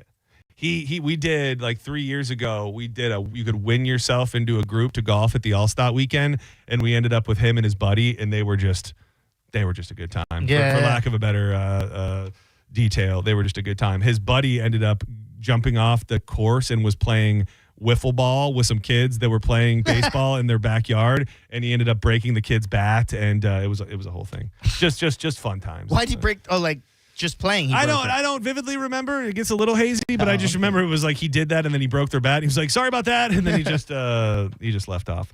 Sounds like my kind of guy. I'm not sure if you gave an official scored review on with JP, but what was your overall take on Cat Williams on Friday night? Oh, it was a great time out there. Yeah. I think you rate things 0 to 10. So 0 to 10. An 8. An 8. An 8. It was really good. Cat was good. His openers were good. It was dope. Mike got me floor seats. That's what I saw. Yeah. You got to get hooked up with. You got to get on the Isaiah level though. Where? You see my man Isaiah? No. In the suite. He was in the suite. It must have been. My only thought was that it was a vibe suite. I think because he's a vibe. He's a vibe. He's a vibe man. Well, he's mostly black. Yeah. Apparently, it's that's true. What he says. His words, not mine. I've heard. I thought he was Irish. Dude, I love Cat Williams. I've always wanted to see Cat Williams. Friday night was not the night, but dude, he's. And then that whole kind of run that he got when he was doing the podcast, and people kind of got people kind of got. I think he even did Rogan around that same time. People got a peek into his mind and what he's really like. I think Cat Williams is one of the most fascinating individuals, and also hilarious. His comedy stand-up, like, they weren't all hits to me, but he has really good ones. And I didn't finish the Netflix one, but I thought it was pretty good. This one, he was hilarious. Was it not enough to know to tell if it's a lot of the same jokes from the Netflix special? Not enough of me watching the Netflix because I didn't see the back half of it really to understand if it was recycled stuff. It felt all new to me. So and it looked packed. Pretty much it was sold out show. Yeah. We were actually in the wrong seats. It's like we got walked to our seats. And then this big guy came with his girl, and he's like, and I thought they had to get in, so we got up and they sat in our seats, and I started hitting him. I was like, whoa, I thought you were walking further down. What are you doing? And he stood up, and I was like, oh my God, this guy's so tall. Dude, that's one of when that happens, dude, that happened to me early on Promo John days at a pro wrestling show, and I was in somebody's seats, and it was Dom. It was just really? I was in just called Dom's, which is almost better when it's somebody you know. Yeah. But when they come to you, there's always the moment where you're like, no, these are my seats. Yeah. And then you take a second, oh, these are not my seats. Yeah, he said, well, we got walked to our seats too. And then he was talking to me, and his girl like pulled him down, like, we got to establish dominance. And I was like, all right, I guess I'll give someone. And then I went and asked someone where our seats are. They're like, oh yeah, it's further back. I'm like, oh, we're the a-holes in this. Okay. And you said it to me on, I think on Saturday, dude. Benchmark. We take it for granted because it's just our arena.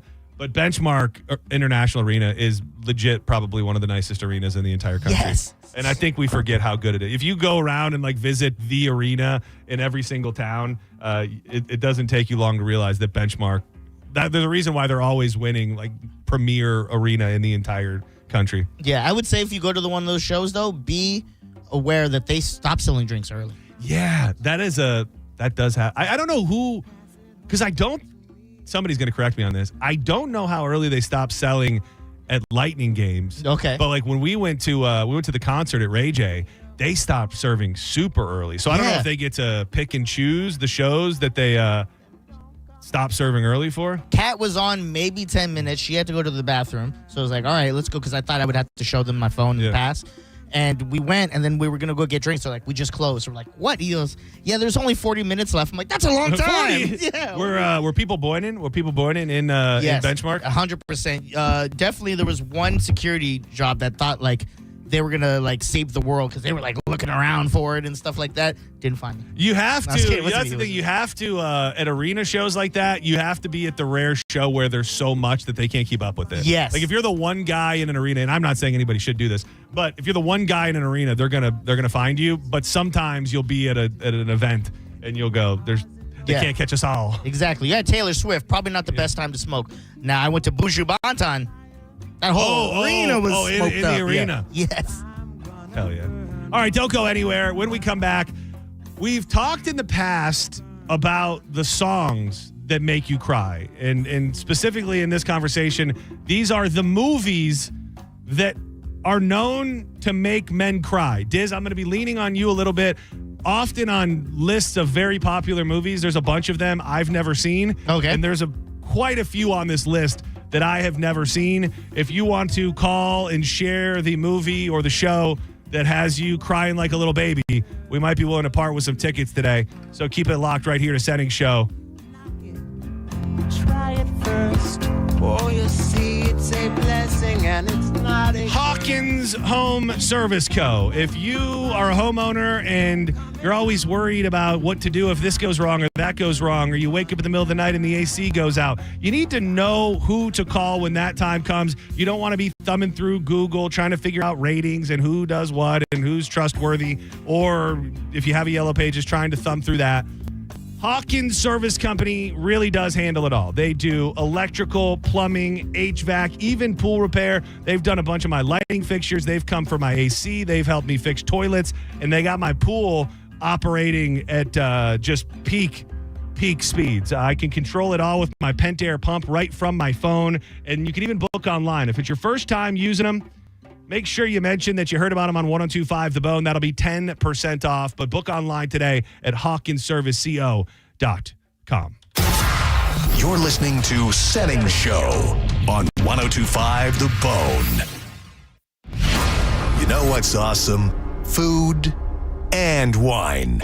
The Busch Gardens Food, Wine, and Garden Festival is back now through May 10th. Enjoy a relaxing day filled with beautiful gardens, delicious flavors, and more than 65 tastes to sip and savor. Plus, live music is included with park admission. Check out the most wild mix of live music. You got country music starring Dylan Scott, and then you got Warren G. From Taking Back Sunday to Flo Rida. Not all at one time, because that would be crazy. It's the perfect blend of food, fun, and your favorite music. Want in? Enter now at theboneonline.com. Busch Gardens, Tampa Bay, where every weekend feels like a getaway. Only from 102.5 The Bone. Real, raw radio. What's your case worth? Injury.com by Morgan & Morgan. There are many reasons to hire Morgan & Morgan for your injury case. Here's reason 17. In today's new world, many law firms have had money injected into their firms by Wall Street, private equity, and other lenders. This money usually comes in at very, very high interest rates. It's one of the reasons you see so many lawyers advertising. I'm John Morgan. This money is expensive and the interest compounds quickly. These law firms can have a huge need for cash just to pay that debt. Why does it matter to you?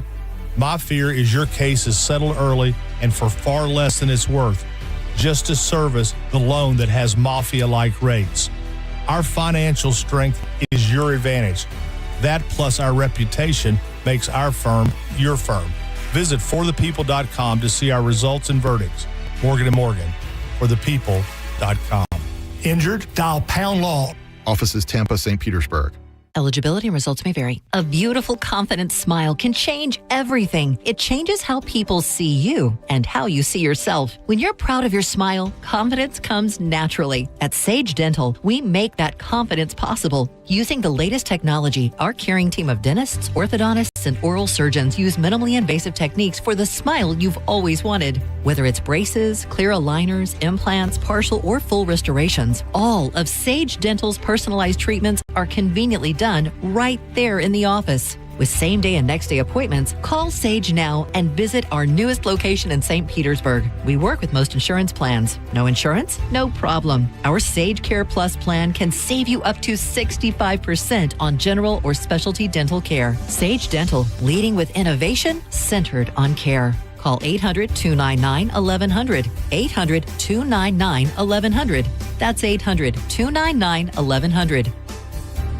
If you owe back taxes, listen carefully to rule number 1. Never go up against the IRS alone. They're cracking down, freezing bank accounts, garnishing paychecks, canceling passports. Even your home or business could be at risk. But here's what they don't tell you. The IRS has powerful tax relief programs that could save you thousands if you qualify. That's why smart people call Optima Tax Relief, America's #1 tax resolution firm. Nobody knows these programs like the experts at Optima. Their team of tax attorneys and licensed professionals have resolved over $2 billion in tax debt for people just like you. The IRS is not stopping, so don't wait and don't take them on alone. For tax help you need, for tax help you can trust, call Optima today for a free consultation. 783-8055. That's 800-783-8055. 800-783-8055.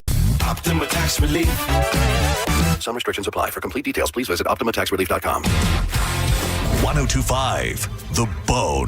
Real Raw Radio. WHPT, Sarasota, Tampa, St. Pete. Live from the WeatherTight Windows studio. And now, back to Senning Show. With your host, John Senning. Keywords of inspiration. This song is dedicated to the hustlers standing on the curb, smoking herb. Moving weight from the inner city to the suburb. Paranoid in jail, pocket full of Yale. Just waiting on another sale. Sip your beers, wipe your tears, encourage your peers. It's gonna be alright, alright. Everything is gonna be alright. Sell your dope, make your money. Don't let the Afro Man hype die down. The American hero we didn't know we needed. Welcome back to Senning Show. I'm John Senning. He is Dizzy. 800-771-1025. I'd actually like to hear ladies call and put their men on blast for what makes them cry. For what makes their man cry. Brother, you know this world ain't right. Hey, what's up, little inchworm? I hope this letter make you feel just a little bit better. Got your t-shirt thick, your khakis creased, so you can be G'd up when you get released. Me and my homeboys put together. So I share it here fairly publicly. I'm an easy cry. I'm an easy cry. Especially, I did realize I don't know. It's not booze enhanced. Like I'm not like if I had a drink, I'd be more apt to cry at a show. I don't think like something has to be going on in my life, but I do also think it's like a time and place. I think that something that could make me cry on a given day might not make me cry on another day. But I saw this list this morning, and it just felt too good to not dig into. The top 20 movies that make grown men cry every time. And some of them I've never seen. Some of them I undeniably get. Number 20 on the list, and I feel like this is one I'm going to need your help from, Diz, because I've never seen it, definitely not seen it all the way through, and I didn't know that it was a movie that could make men cry. Gladiator? Oh, what would make Russell Crowe? That scene. Does he die? Yeah. Yeah. Spoiler alert. Maybe. He dies, yeah. I guess it's when he's kind of dying and kind of like, seeing his family for the like. I'm about to join them. That might be. He's like, Sparta, are you not entertained? Yeah. Well, didn't they do a sequel? Wasn't he in it? He was. I don't think he was in the sequel. Either way, I don't know anything. But they did do it. I don't know if it's a sequel. It's just Gladiator again. Just it was just like here's more from this guy. Yeah, but not him. He may be dead. But number 19. This is a newer movie to the list, and I had known the story my whole life. But this is to me, there's a difference between a sad movie and a depressing movie. The Iron Claw is undeniably one of the Zac most Efron? Yeah, Okay. the most depressing movies of all time. Yeah. But you can't even really be mad at anybody for making the movie because it's 100% based on a true story, and it has to do with the Von Erich family, which if you don't know, they were a huge wrestling family in the 70s and 80s, and some people would say that they're cursed. Other people just say that they had a string of bad luck. They're cursed. Yeah, but I mean, the easiest way to say this is that they all die. Like all of the brothers die except one, really, at the end. And it's just hit after hit after hit, and you're ultimately left with Zac Efron. I think at the end of the movie, a lot of people, he's got like his kids there, and they're like, "We'll be your brother, Daddy." I'm just playing with my brothers. Yeah, and, how come they don't want me, man? Exactly. So very, very undeniably sad movie, crossing over into the outright depressing genre. I don't think I've seen this one either, and I don't know that it's right that I haven't. Warriors?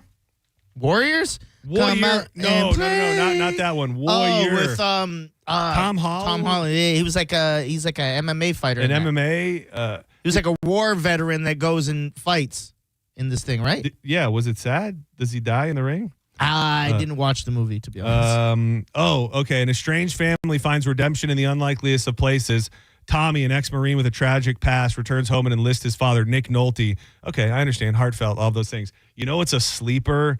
And I think he doesn't come out to music. In the last fight, they find out he's like military, and then like the Marines sing a song when he enters. So maybe that's what people like. I'm good for a good American cry. Yeah, I'm an American cry. You tug on my you tug on my my American strings a little bit, but underrated early cry in a movie, and we just brought it up, I think, because we were talking Jake Gyllenhaal, is Southpaw.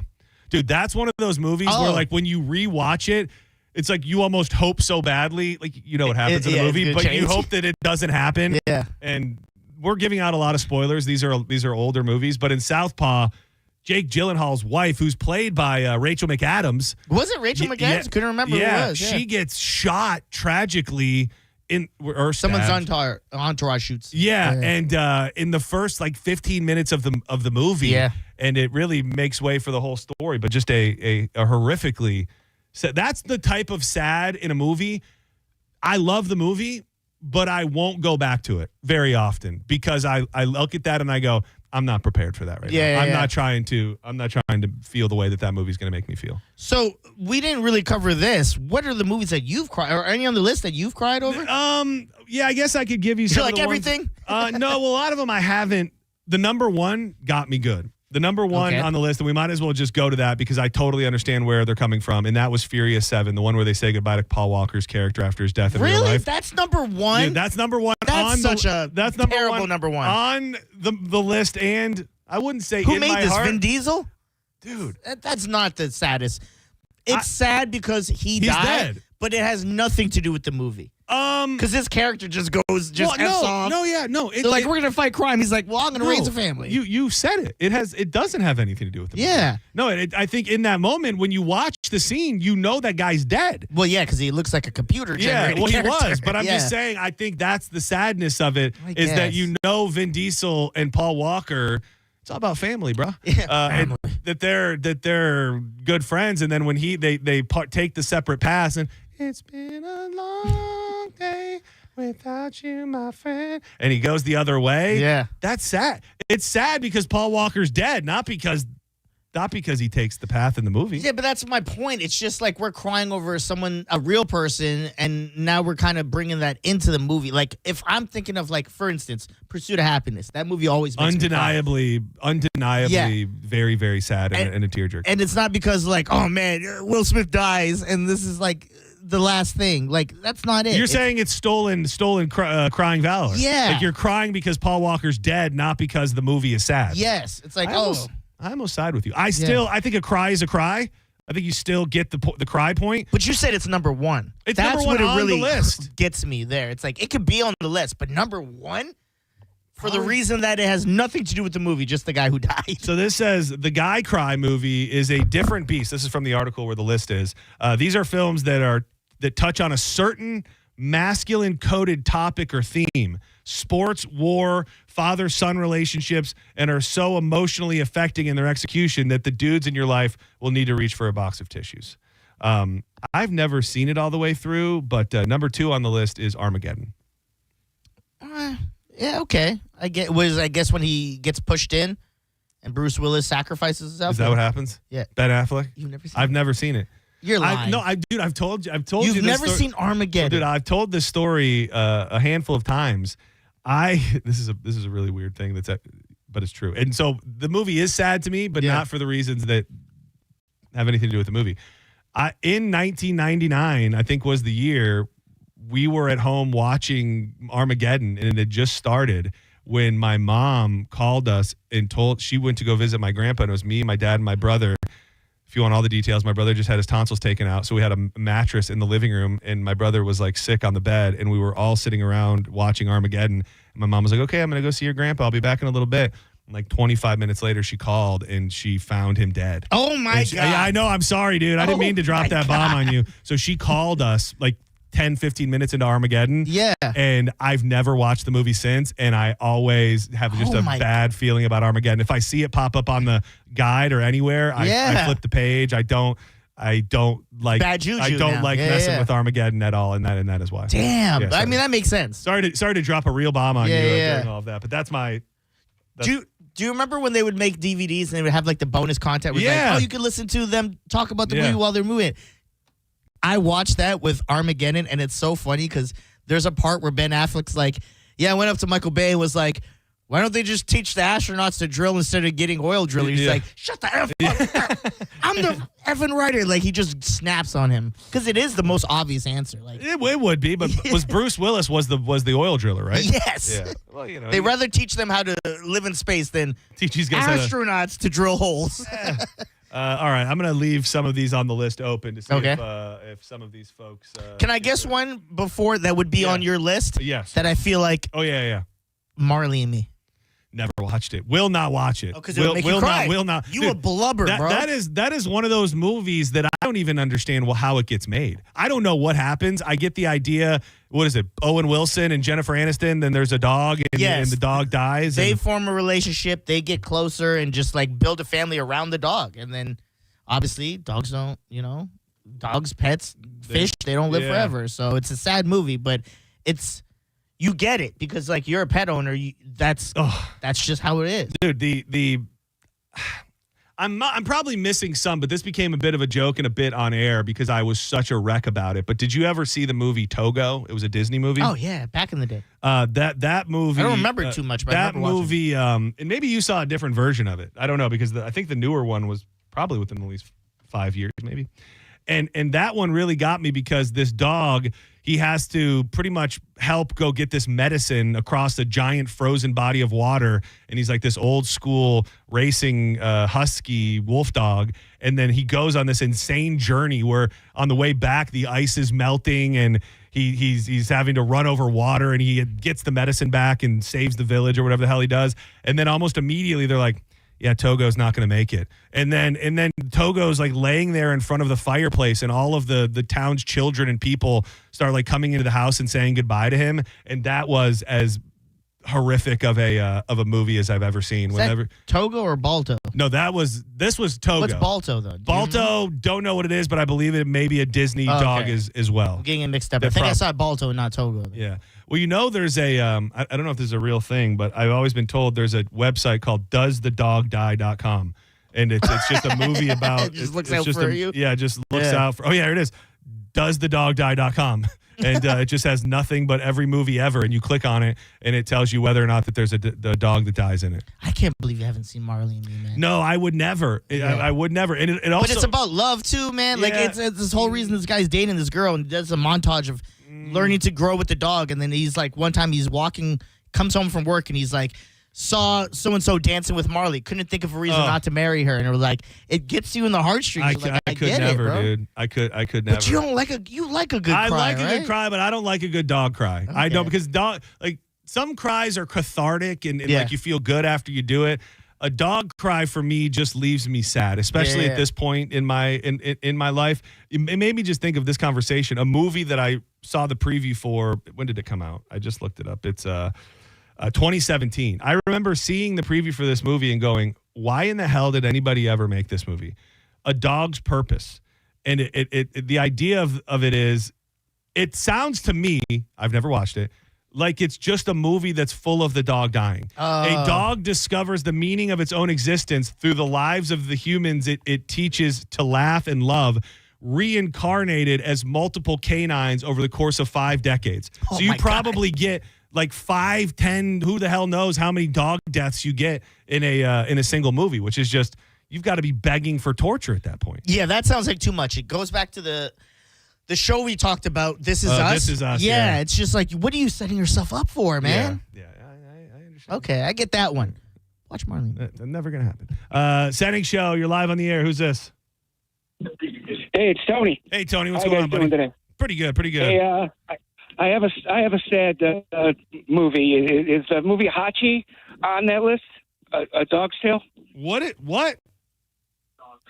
the movie Hachi I got a it. I Dog's got Tale? it. Hachi, A Dog's Tale. How have I never? Oh man, this movie looks sad too. This is Richard Oh, my- Gere. Oh my God! It's the most saddest story you'll ever hear. A dog whose owner died. He would go to the train station every day and wait for him to come home, and he never came home. Oh no! I don't know what's Absolutely. sadder. I don't know what's sadder. Heartbreaking. Dog dies story or dog's owner dies story. Dog die. Because then you have what's sadder, a sad dog or a dead dog? Dead dog. Oh, The sad dog is, dude. That movie made me weep to no end. Yeah. Reminds me of, you ever watch the show Futurama? I'm going to throw you on hold, buddy. You were the first one through, and then that one sounds pretty damn sad. I know of it. I know that it's from the loins of the Simpsons-averse. There's an episode where you find out Fry, that's the main character, used to have this dog that used to visit him all the time, and he took care of when he was a pizza delivery guy. Then when he got stuck in the thing to send him to the future, the dog came around every day, just wait for him, and they go through seasons. Like, that's terrible, Yeah, they dude. play this sad music. I'm like, what is this show doing to me? That is just that's just terrible. Like, it's nobody wants all that dog death, but clearly people do. They keep doing it. Senning Show, you're live on the air. We're breaking down a list of the top 20 movies that make grown men cry every time. We're accepting offerings. Who is this, and what do you got?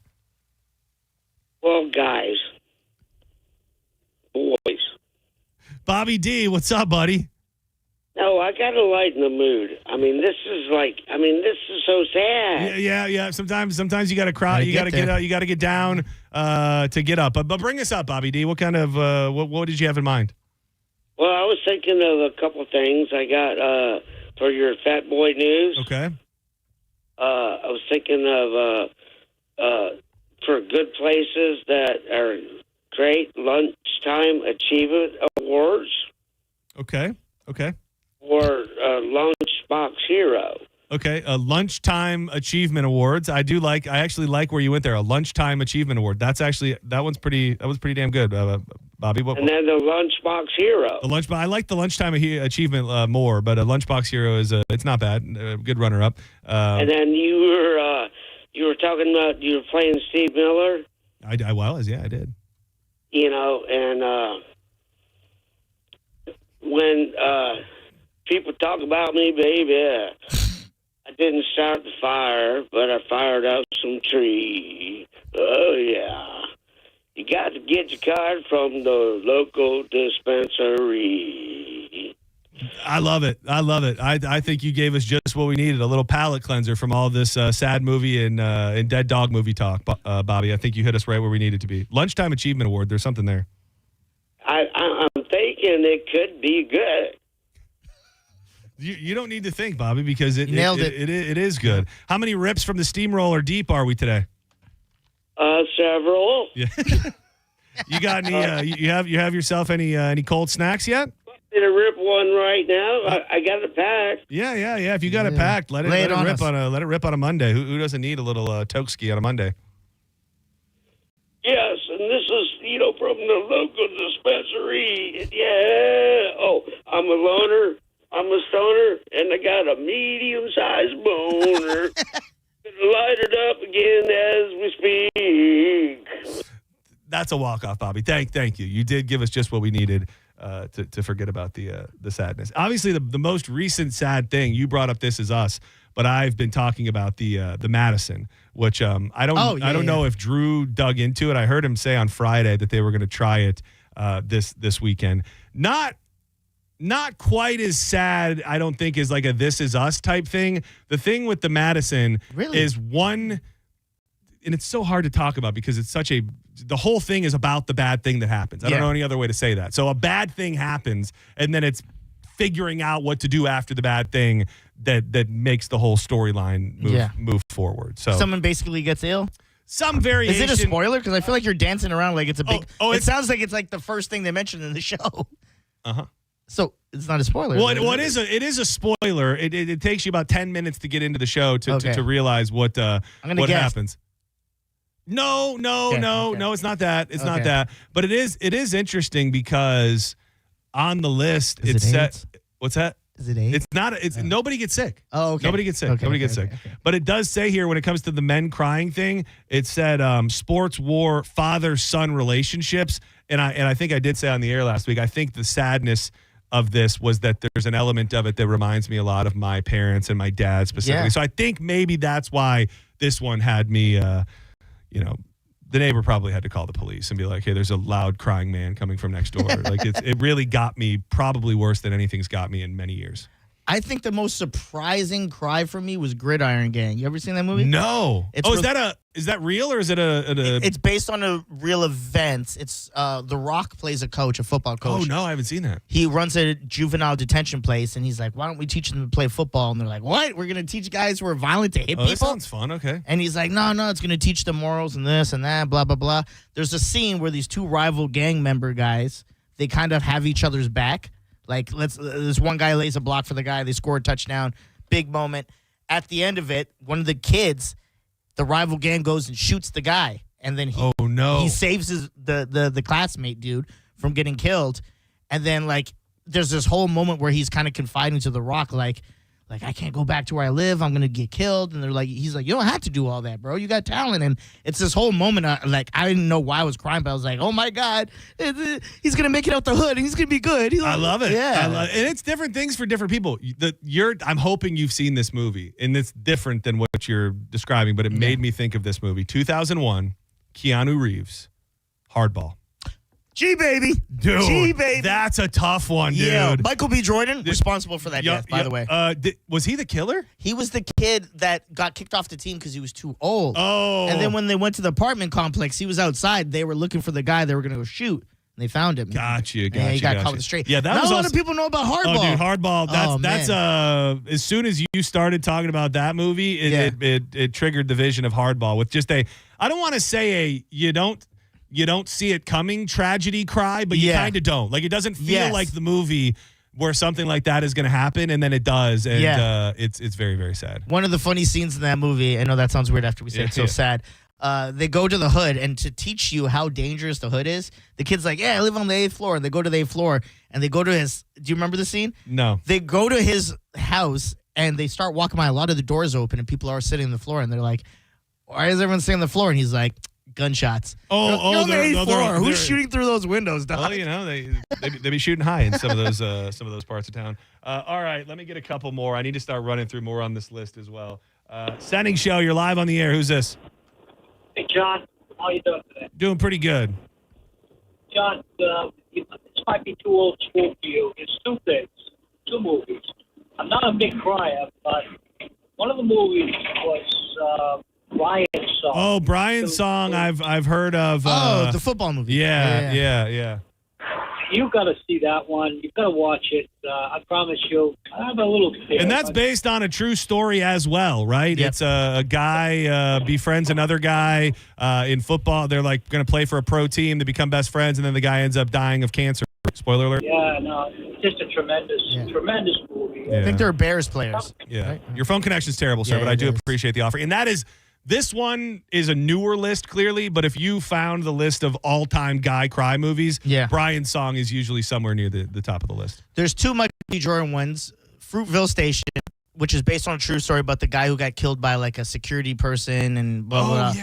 Yeah. And then Creed. I cried. Oh, Creed is a great cry, dude. Creed is a great cry. There was a moment where he's going through, like, he just has so much trauma he's holding on to, and like I related to that. Like, you just keep it in and then it just comes out at one moment. Now, I love that. Now, number 12 on the list, going with a similar theme of the things that have made you cry, Boys in the Hood. Oh, number Ricky! 12. Yeah. Ricky! No cry for you? No. It was actually kind of more funny than anything. Like, they're running from guys who are actively chasing you with guns, and when he gets into an alley, he's like, I better get this scratch ticket and see if I won. Dog, wait till you get home. All right, I'm going to rapid fire some of these, and you just say thumbs up or thumbs down. Some of them I've never seen. Logan, which I think is the That's the if you're Wolverine guy. Yeah, there's if you love the character so much, and there's the father-daughter element, so I could see that. I Am Legend, undeniable cry, especially with the dog in the tub. That you is definitely brutal. cried, dude. I cried. Yes. That's brutal. Yeah. E.T. No, never was really a big E.T. I don't even remember. guy. What would you cry? Well, I think at the end when he goes it's home and he's happy. No. There's a moment where you think he's dead. I think that's where you would cry. Is there? I can't remember. I didn't like E.T. There's E.T. always creeped me out for some reason. Saving Private Ryan. I understand the premise. Brotherhood and Brotherhood. Field of Dreams. Never seen it. Never seen it as well. Terminator 2, Judgment Day. No. Who's crying? When he does the thumbs up and he goes down into the magma? No. Never saw it. The Iron Giant. That's kind of a sad movie. I'll always be with you, or whatever he says. This is a crier for me. Haven't watched it in a very long time, but my parents used to love this, and I've watched it more times than I would have liked. The Green Mile. Oh yeah, when Michael Clark Duncan dies and stuff. Yeah, that's a good one. I'm so emotional. That was good. Shawshank Redemption. When he gets out and they're together, I was happy. I was happy. Braveheart. No, I didn't cry for that. Good Will Hunting. No, I didn't cry for that. Which one? That was where he. That's Robin Williams, Matt Damon, Ben Affleck. He writes the stuff on the thing. That's a happy ending, though, isn't it? If you say so. Click. That is a sad one. Adam Sandler. When he's running in the rain. That one is. I was surprised by that. Yeah, that is a sleeper cry.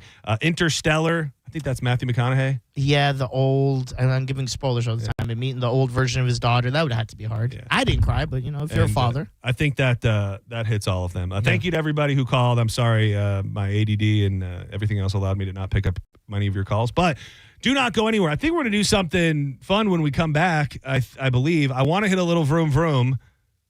Because it was a big race yesterday with lots of drama. And to talk with us about that, and I believe he is boots on the ground right now next to the fire burning in Hernando County. I think our buddy Mike from Mike's Weather Page is going to join us on the phone line next as well. Do not go anywhere. More Senning Show is headed your way. Keep it locked to 102.5 The Bone. You can watch the program if you didn't know. YouTube, 102.5 The Bone. Yeah.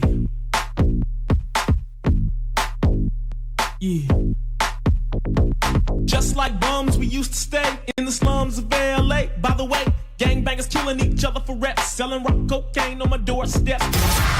You're listening to Senning Show on 102.5 The Bone.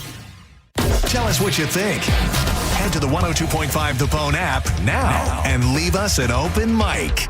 The Open Mic on the free 102.5 The Bone app is sponsored by 1-800-ASK-GARY. Mortgage rates have dropped, and the best news is they're expected to go down even more. Hi, I'm Mark Stefanski, Chairman and CEO of Third Federal. If you've been thinking about buying a new home, now is the time. And with Third Federal's Buy Now, Refi Later program, you don't have to wait for rates to drop again. You get the guaranteed lowest rate now, and if rates drop later, even after you close, you can refinance to a lower rate for free. That's right, for free. And now with Third Federal's early rate lock, you can lock in the guaranteed lowest rate even before you find a house. So you'll always have the best rate. So don't wait. Call Third Federal today and lock in the guaranteed lowest rate. Right now at Third Federal, lock in 5.99% APR 6.02% on a 30-year fixed rate purchase mortgage and refinance later if rates go down for free. Visit thirdfederal.com or call 1-800-3rd-FED today. APR reflects 15% down for $350,000 loan amount. Rate requires automatic payment program and is subject to change. Restrictions apply. See conditions for buy now, refi later. Lowest rate guarantee and early rate lock at thirdfederal.com. Equal housing lender. John Senning here. I'm obviously not an attorney, but Mo DeWitt is. And you probably already know that if you're injured on the go, just call Mo. Mo and his firm fights for the injured people in Tampa Bay to get them what they deserve. Fighting the insurance companies can seem overwhelming, but that's what Mo does every day. And he's ready to do it for you. No matter what life throws at you, stand up and fight to get what you deserve. And it all starts with one call to Tampa's injury attorney at 866-CALL-MO. Give him a call day or night at 866-CALL-MO. That's 866-CALL-MOE. Are you dealing with bad feet all day? The Good Feet store wants to help you get back to living in comfort. Schedule your free fitting at goodfeet.com. I'm back to doing what I love and more. Thanks to the Good Feet store. That's the buzzer. And on Hard Rock Bet, buzzer beaters mean bonus bets. Every time a team you bet to win or cover hits a game-winning buzzer beater, you score a $25 bonus bet. An extra $25 on top of your winnings. Just opt in and bet $5 on any team. As many teams as you want, all tourney. Win bonus bets at the buzzer, only on Hard Rock Bet. Payable in bonus bets, not a cash offer. Offered by the Seminole Tribe of Florida. Must be 21 plus and physically present in Florida to wager. Terms and conditions apply. Concerned about your gambling? Call or text 1-833-PLAY-WISE. Eligibility and results may vary. A beautiful, confident smile can change everything. It changes how people see you and how you see yourself. When you're proud of your smile, confidence comes naturally. At Sage Dental, we make that confidence possible. Using the latest technology, our caring team of dentists, orthodontists, and oral surgeons use minimally invasive techniques for the smile you've always wanted. Whether it's braces, clear aligners, implants, partial or full restorations, all of Sage Dental's personalized treatments are conveniently done right there in the office. With same-day and next-day appointments, call Sage now and visit our newest location in St. Petersburg. We work with most insurance plans. No insurance? No problem. Our Sage Care Plus plan can save you up to 65% on general or specialty dental care. Sage Dental, leading with innovation centered on care. Call 800-299-1100. 800-299-1100. That's 800-299-1100. If you don't care about saving 50% off your wireless bill for the same 5G coverage the big guys are charging a fortune for, maybe you care about keeping jobs in America. Pure Talk does. They've pledged to run their entire operation from this country, including all their customer service. Or maybe you care about our nation's veterans. Pure Talk does. They've donated hundreds of thousands of dollars to America's Warrior Partnership, a fantastic organization working hard to prevent veteran suicide. Or maybe you care about closing America's skills gap. Pure Talk does. They're a proud supporter of MicroWorks. They're helping my foundation train the next generation of skilled workers. Don't get me wrong. Saving money's great, and you'll save plenty with Pure Talk. But if you want to be in business with people who share your values, dial pound 250. Say micro, and switch to an American wireless company that actually stands for something. Pure Talk. A world of taste awaits at Busch Gardens Tampa Bay during the Food, Wine, and Garden Festival. Guests can sip and savor their way through flavorful eats and treats while enjoying 20 live concert performances, all included with park admission. The Food, Wine, and Garden Festival returns Fridays, Saturdays, and Sundays now through May 10th, 2026. Involved in a car accident? We understand the pressure you're under. Call Farah and Farah. Tampa. Now, back to Real Raw Radio. Sponsored by Anajar and Levine, Accident Attorneys. Call 1-800-747-FREE. That's 1-800-747-3733. And now, back to Senning Show. With your host, John Senning.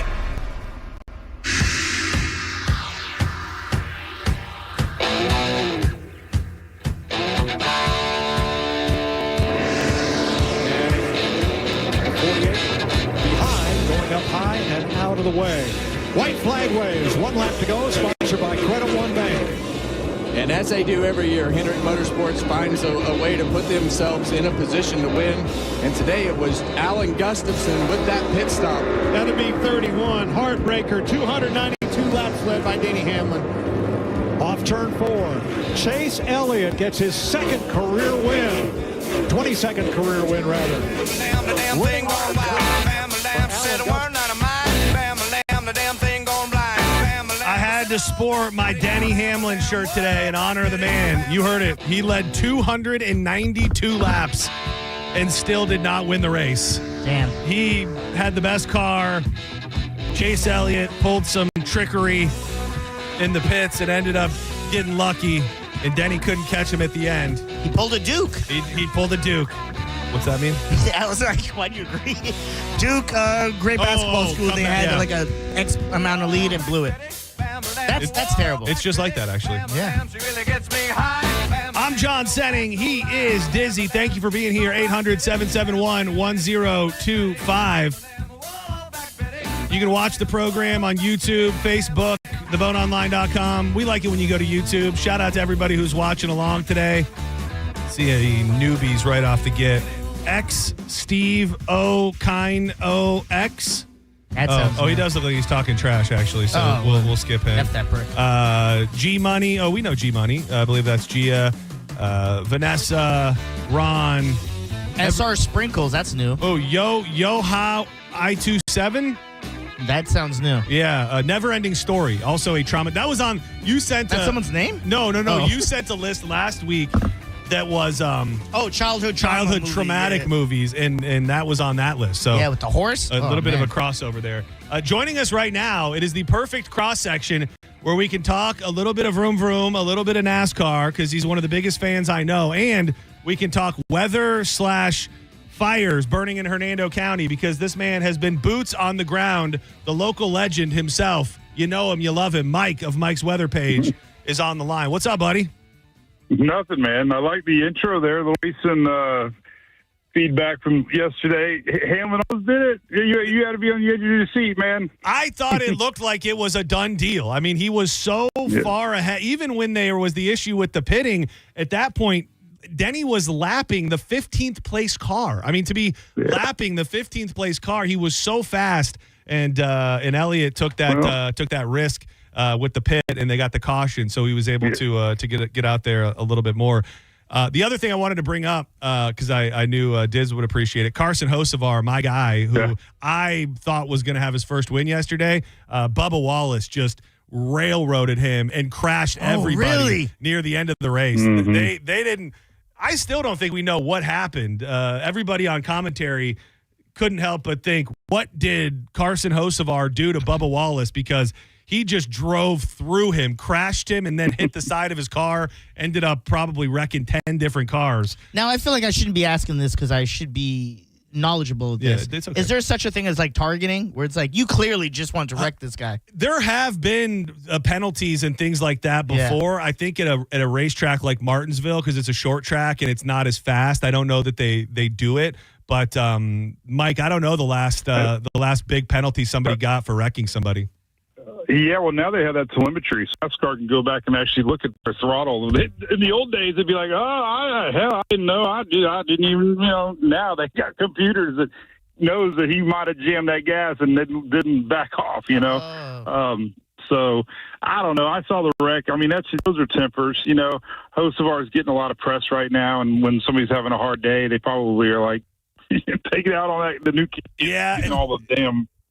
I think so. I think that everybody's starting to talk about him a lot. He's getting a lot of run, and everybody also hates him. So I think when you put those things together, you're going to be seeing Hocevar be crashed a lot in the coming weeks. I said to somebody last week, I said Hocevar gets a win in the next 3 races. I don't know what it will be. So now that's the next 2 races. I think that Hocevar is due for a win, and you got to love him because he's the Chili's guy, dude. He's out there repping. He's out there repping the brand.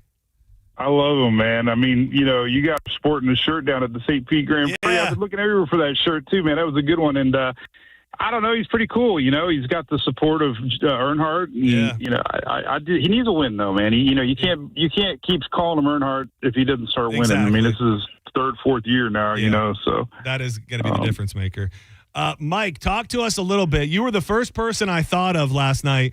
The first, any inkling of it that I saw at all about the fires in Hernando County was I saw something from Dennis Phillips. And then I started seeing all sorts of people that I don't know, but on my Facebook page, watering their house down, saying the fire's coming, pray for us. And I was really scared going to bed that it was going to end up being much worse than it was. Right. Where for those that don't know the area very well, what is this fire near? Like, what is the area?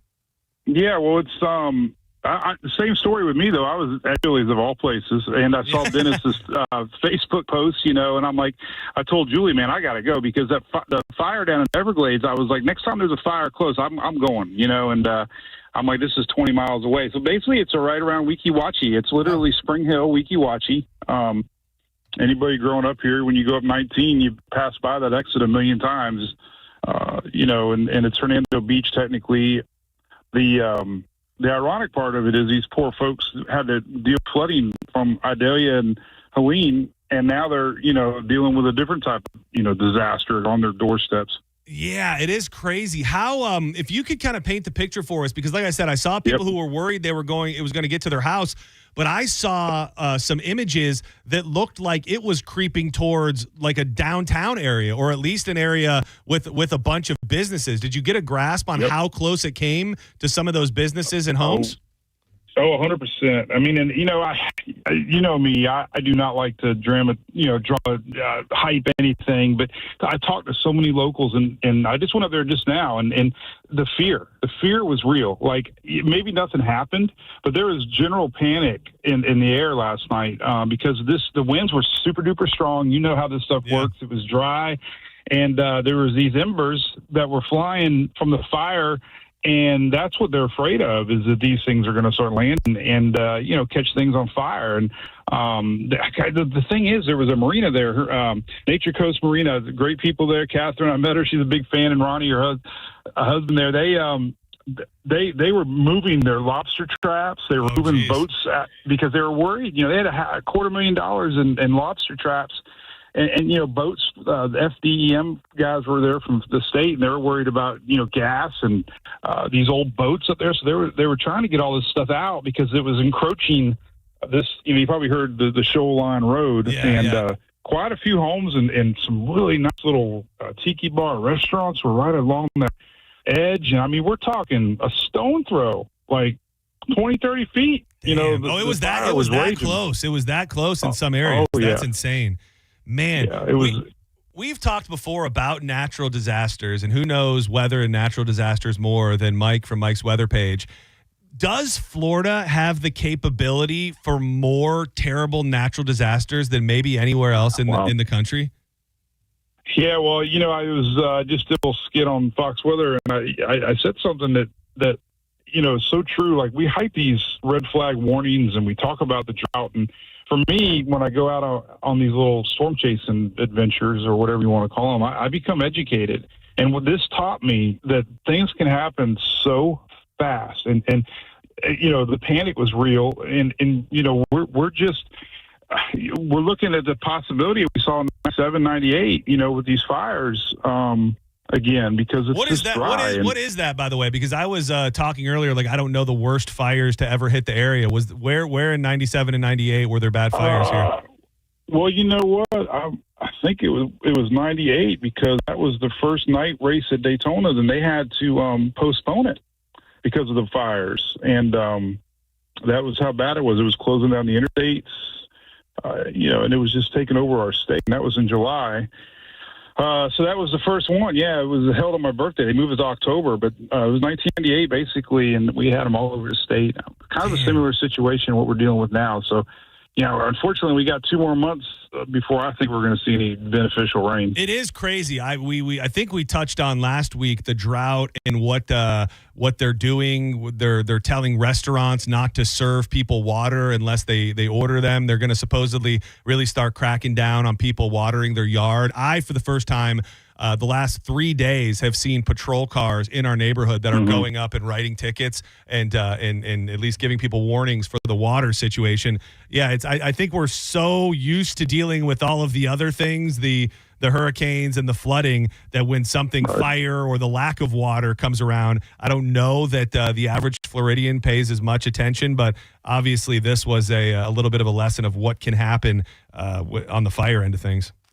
Right. Well, we're in this level 3 water shortage, and there was an interesting article I read about the rivers in Hillsborough. They're not flowing the same amount of water, so we're using our reservoirs, and they're halfway down. And I mean, I don't think it's at a panic mode yet, but it's been and this all started last year. We talk about hurricane season. The same reason we didn't have a busy hurricane season is why we're in a drought, because we had this weird frontal line set up where it was just keeping us dry. We didn't have our normal summer of rains, and now we're, paying the price. But, going back to your natural disasters, I mean, now we had an earthquake in the middle of the Gulf yesterday. I meant to bring that up. I sent myself the note. Hold on. I sent myself the note right before the show because I didn't see it until then.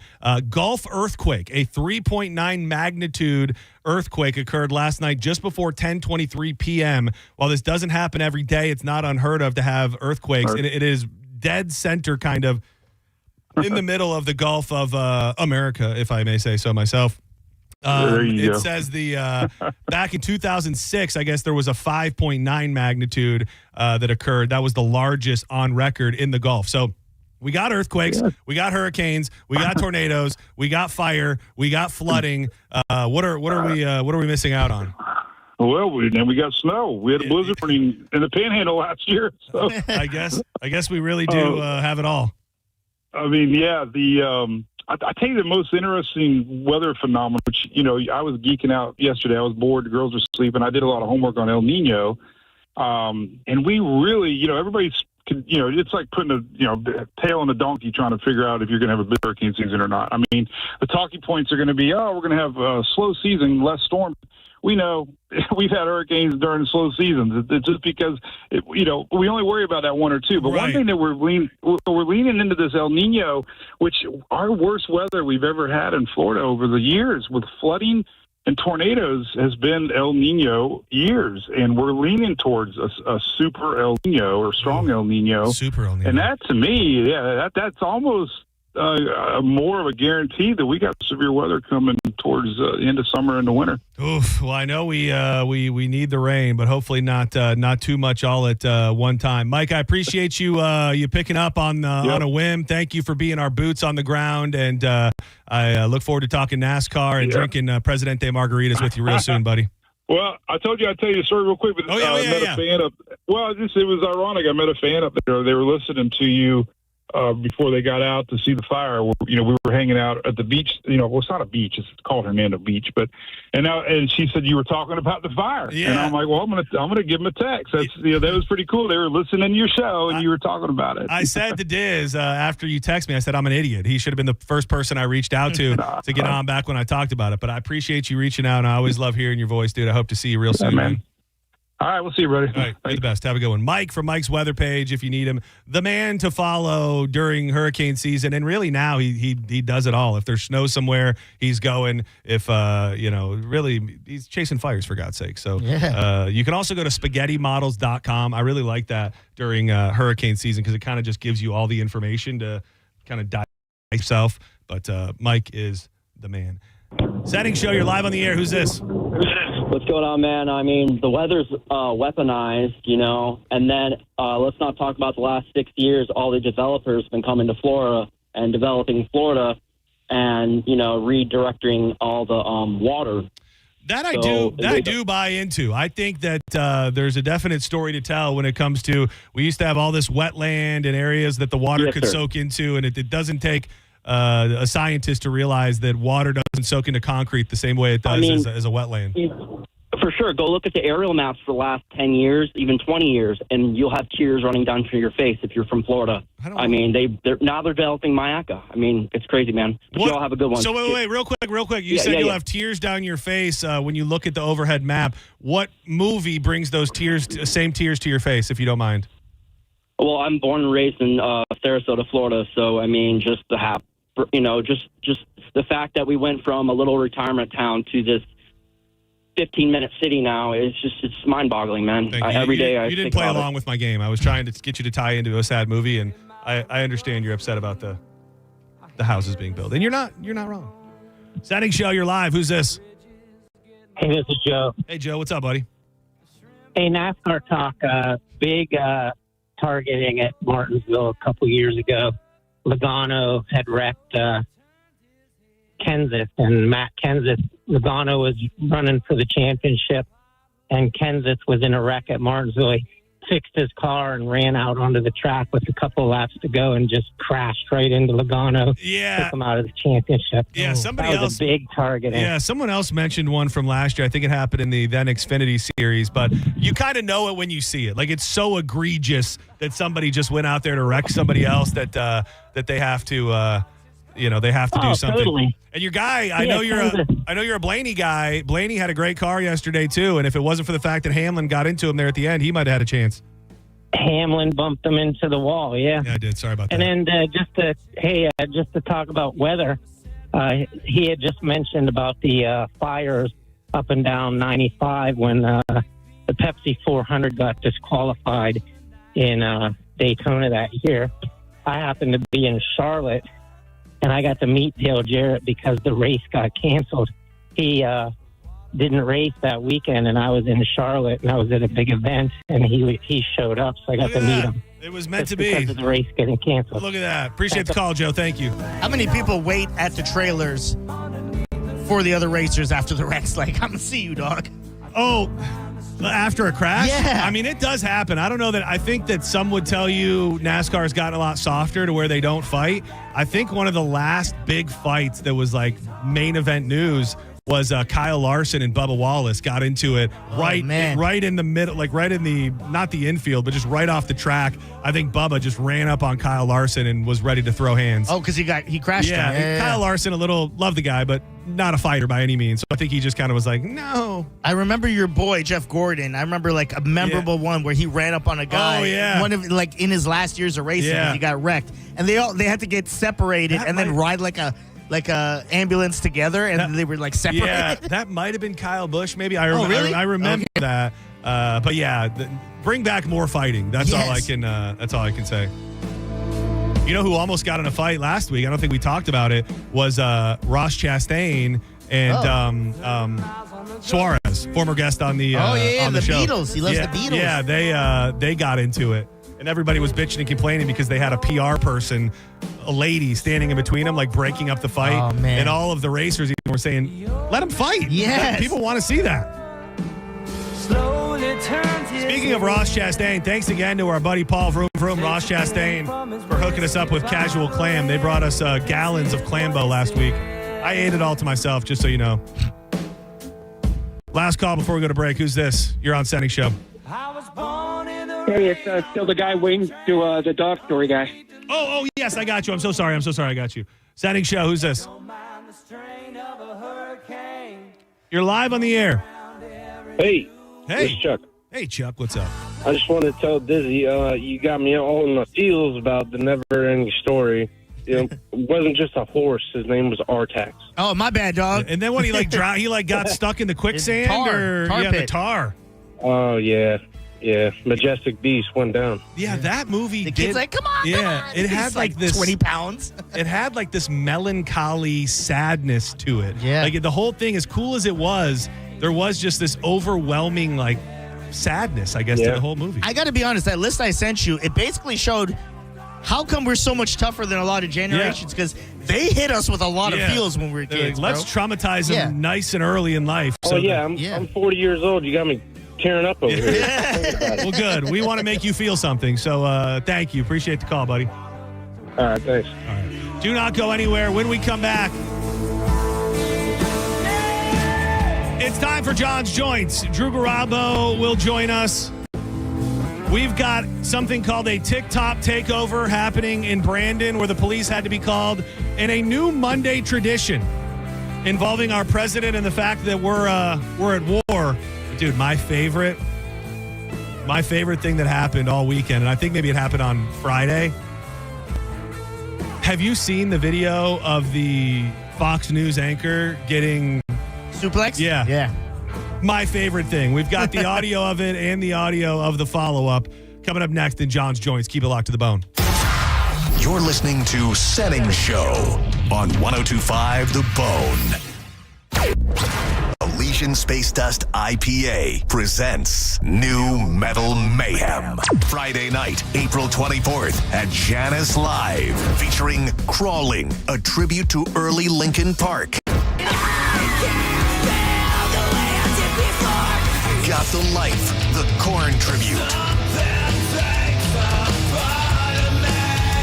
And Nookie, a Limp Bizkit tribute. And it's all just $10.25. $10.25. You can't beat that. Head to theboneonline.com for more info on tickets and how you can get free tickets from Elysian Space Dust IPA at 102.5 The Bone. So insecure! Thanks a lot for making me do that.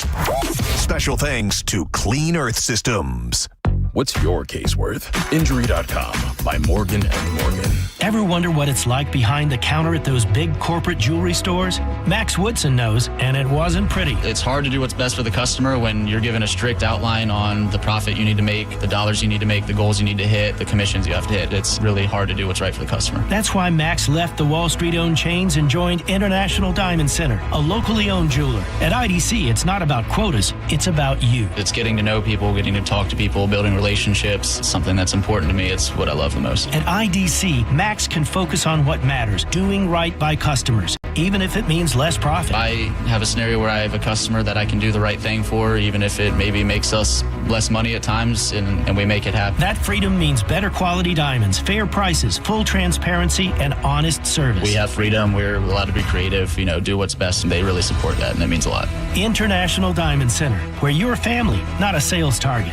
Visit us in Tampa, Clearwater, Lakeland, and Sarasota for diamonds with integrity. This is your boy Dizzy, Mr. Half the Show's lineup, and I'm here to tell you about my favorite place, Cava Social Club. Cava Social Club is located at 540 13th Street West in Bradenton, Florida. That's a quick hop over the Skyway Bridge. It's easily one of the most unique and laid-back spots I've ever been to. You walk in there and the vibe is relaxed, but alive. The cava is smooth and well-crafted by the mixologist, Casey. The way Casey can mix these drinks and create this flavor profile is unmatched. So if you know anyone who's new to town and thinks Tampa and St. Pete have no good places, well, they're probably right. You got to drive all the way to Sarasota for that. Also, that wasn't directed at anyone in particular, so please don't write in or call my boss about that. Check them out online at thecavasocialclub.com and visit the events page on the website where you could see what they have going on. New events daily. And when you pull up, do me a favor. Say hi to Bodie, Sarah, and Casey and let them know that your boy sent you. Or maybe hit my DMs at some point before you go and let me know you're sliding out there. And I might meet you for a drink, but you got to pay. Cava Social Club, where your vibe attracts your tribe. Boola, baby. Hi, I'm attorney Fran Hosh. Being involved in a car or motorcycle accident can be stressful. I've dedicated my career to helping accident victims and their loved ones. If you need an attorney you can trust, give me a call today at 866-LAW-FRAN. We will give you a free case evaluation and won't charge you any fees unless you recover money. Give me a call today at 866-LAW-FRAN, 866-LAW-FRAN, or visit me online at lawfran.com. Main office, Palm Harbor. If you don't care about saving 50% off your wireless bill for the same 5G coverage the big guys are charging a fortune for, maybe you care about keeping jobs in America. Pure Talk does. They've pledged to run their entire operation from this country, including all their customer service. Or maybe you care about our nation's veterans. Pure Talk does. They've donated hundreds of thousands of dollars to America's Warrior Partnership, a fantastic organization working hard to prevent veteran suicide. Or maybe you care about closing America's skills gap. Pure Talk does. They're a proud supporter of MicroWorks. They're helping my foundation train the next generation of skilled workers. Don't get me wrong. Saving money's great, and you'll save plenty with Pure Talk. But if you want to be in business with people who share your values, dial pound 250. Say micro, and switch to an American wireless company that actually stands for something. Pure Talk. This hour of Senning Show sponsored by Trajan Wealth. Retirement planning built on trust. 1025 The Bone. Real Raw Radio. WHPT, Sarasota, Tampa, St. Pete. Live from the WeatherTight Windows studio. And now, back to Senning Show. It's time for John's Joint with your host, John Senning. I'm sad alone in a boggy marsh, totally motionless except for her heart. Mud flowed up into Lump's pajamas. She totally confused all the passing piranhas. She's Lump, she's in my head. She's Lump, she might be dead. Lump lingered last in line for brains, and the one she got was sort of rotten and insane. Welcome back to Senning Show. This is the portion of the day where we fire up John's Joints, the news of the day, maybe some nuggets of life, and much, much more. I'm John Senning. He is Dizzy. And the only way to fire him up and get that full body experience you're looking for is by welcoming in the one and only, the host of Drew Garabo Live, donning just a perfect polo shirt, if I might say so myself. Drew Garabo. Hi, guys. Dude, if I could have, Diz, so when we went to the game last Thursday, they let us go to the store and pick out some things. Yeah. And Drew said to both Corey and I, he said, if you guys see something that you feel like would suit me, then just grab it. So at first I was like, I don't know. I can barely pick out my own clothes. I don't really know. And then Corey mentioned it to me. And when I tell you that at the same exact time, we looked at that polo on the wall and pointed to it and said, "That's the one." And we grabbed it, and then we gave it to Mike Olivero and said, "Hey, this is for Drew." And he goes, "Oh my God, that's a perfect shirt for Drew." And now on your body, I can tell you, very Drew. Brings a tear to my eyes that you boys know me so well. I could have walked into the team store and not picked a better polo for me than the one you guys picked. Thank you. We was that your golfing shirt today too? Yes, it was. Yeah. Didn't have time for a shower. My apologies. Yeah, I didn't. Oh, I'm fragrant. I don't. Thank you. I don't, you were with some heavy hitters today, dude. Dr. Julius Irving riding along in the group with me, and that was crazy. Dr. J. Did you guys bond at all? A lot. Was he, a nice guy. A real nice guy. Super nice guy. Yeah. And I saw famous Jameis was on the scene as well. Jameis in the house. Chris Godwin, Anthony Anderson, a bunch of old Bucks legends. Rydell Anthony. And it was Titus's event, right? Yeah, Titus had his first, I believe it was his first charity weekend where he did a party last night at Seminole Hard Rock Casino and then the golf today. And it's a big celebrity event. I was not the celebrity. I was part of the Fran Hosh group. Any wrestlers? Obviously with Titus being in the WWE universe of sorts. Curiously, John, not one. I don't know for a fact. I wonder, I guess he's probably still with them. I mean, I can't tell you the last time he was on.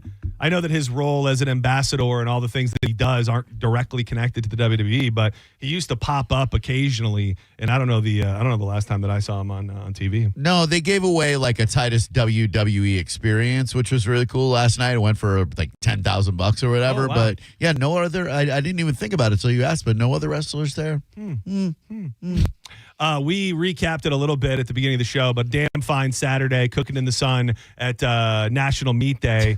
I just saw Diz's notes who commented on my dirty feet, which I had some dirty feet too. Took me days and days to clean my feet. Same. I looked down at my shoes as I messed up and I wore white shoes. I was like, damn, my shoes are effed up. I looked over at your feet like, oh man, look at John's feet. We had some filthy feet. I'd rather that than the dirty shoes. So you can just go home and wash your feet. Yeah. And I did. I washed them repeatedly, and still yet all of the crud not yet removed. But that was a damn fine day. Toasty. If you didn't know, summer was here. I don't know that summer is hotter than what it was on Saturday. Crazy because it's so pleasantly cool in the mornings and evenings, but the middle of the day is just Africa hot. And nobody sing the way high. Well, there's a lion. So it was very, very toasty. But it was also a good period of time. Like if that would have been an 8-hour day, I think I probably would have fallen out. But it was just enough burning in the sun with great entertainment to be fulfilling and lead to a nice, relaxing afternoon. I was hoping that Matt and Zach wouldn't be mad at the fact that we were huddled under the one table with an umbrella. I wanted to be out there enjoying their stuff, but good Lord, it was exposed and hot. Yeah. Yeah, I was curious because I got the vibe. I chatted with them just for a second before we dipped out of there, but I kept sneaking them shots during their set. Yeah, that was awesome. And I think they did get Senninged a little bit. When I saw them at the end, they were kind of like WTF, man. Yeah. Which there were reports of other people being Senning out there as well. All I wanted was a nice little piece of chocolate. Yeah. Well, when the chocolate's melted, it hypothetically, fuses. and somebody just opens up their mouth, and hypothetically, you just have to squeeze it like one of those things that you would like decorate a cake with. Oh yeah. You just have to squeeze it into their mouth, hoping that you can gauge how many hundreds of milligrams you're putting into their body. It's not always easy. So, eyeballing that's not easy. Oh no, nothing about that was easy. Trust me. Not the rest of the day. Nothing. Did you make it to karaoke? No. Yeah. I said I was going to, and I did not. No, I didn't. I couldn't even make it through a half-hour episode of television, John. That was like within a couple hours? Yes. Once Birdie got us home safely, then I tried several times to watch the Madison. Yeah, that's it. I would say if you were trying to stay awake, that was not. Did you make it through the first 10 minutes at least? No. Okay. No. Yeah. I don't. So I don't know what that thing is that happened. Yeah, that's I'm fine. sure Sarah does. It's fine. But either way, that would not be my try to stay awake program. I don't think. It was good though. Saturday was a. Were you? I bet you. No, you went. Was Saturday the night you were at Cava, Diz? Yeah. Yeah. He- Went home, slept for like an hour, maybe, and then headed over I to was going to say, Sarasota. we were in bed. We were in bed by 8:30. Yeah. So it was. I can't imagine being out till 1 o'clock in the morning. Yeah. Sunday, I slept most of the day away. Good. 100%. I had to catch up, man. I was exhausted. I did not have that luxury. I had to drive down south of the Skyway to golf with Jared, the I Down couldn't syndrome believe golfer. when you made that drive, Yeah. and then when you texted me this morning, I thought that was from yesterday, and then to No. find out you were 2 mornings of golfing. That is knowing what that person did to you. It's commendable that you were able to get up and about like that. Thank you. Yeah, it was amazing because I played pretty decent golf yesterday. Today, not so much, but that's to be expected when it's like a 6.5 hour round of golf. You know, I had to leave because we just made the turn, and I realized if I continue to play, there's going to be no one taking me back, and I'll be late for my own show because Mo's out today. Oh, Mo is out. Yeah. He took the day off. He's sick. Oh, he is? Yeah. Sick of what? Sick of not getting paid by the government. I was going to say, does he know that the what you're supposed to do when you're a TSA is that you take off the job that's not paying you? Yeah. I think that's what they're doing. I think they're taking off that job. You got a little backwards. And they made it sound like they were going to come to some sort of deal. The deal never happened. Well, the deal never happened, but I think TSA employees started getting paid this morning. Really? I think because of what Donald Trump did. I could be absolutely wrong, but if I read it correctly, they started getting paid today. Yeah, you are right. Airport wait times plummet from hours to minutes as TSA workers start getting back pay. 4-hour wait times that plagued some airports last week dropped to mere minutes as some TSA employees saw weeks of back pay pop up in their bank account. Good. I just wonder what this does to the job as a whole. Because I think we've got 2 of the longest shutdowns back to back. When do you go, I've got a family? Like, my whole life can't be put on hold because our government and our politicians suck. Like, you're at the behest of this whole operation that really clearly does not have Americans' best interest in mind. So I would imagine you lose a lot of TSA agents when things like this happen. I think it's because of the benefits that they accrue and maybe a pension that they accrue at the government. If they've got to be great benefits for anybody to even consider staying on board, right? Yeah, it could take a week or so for TSA officers to get their lives back in order and be able to return to work.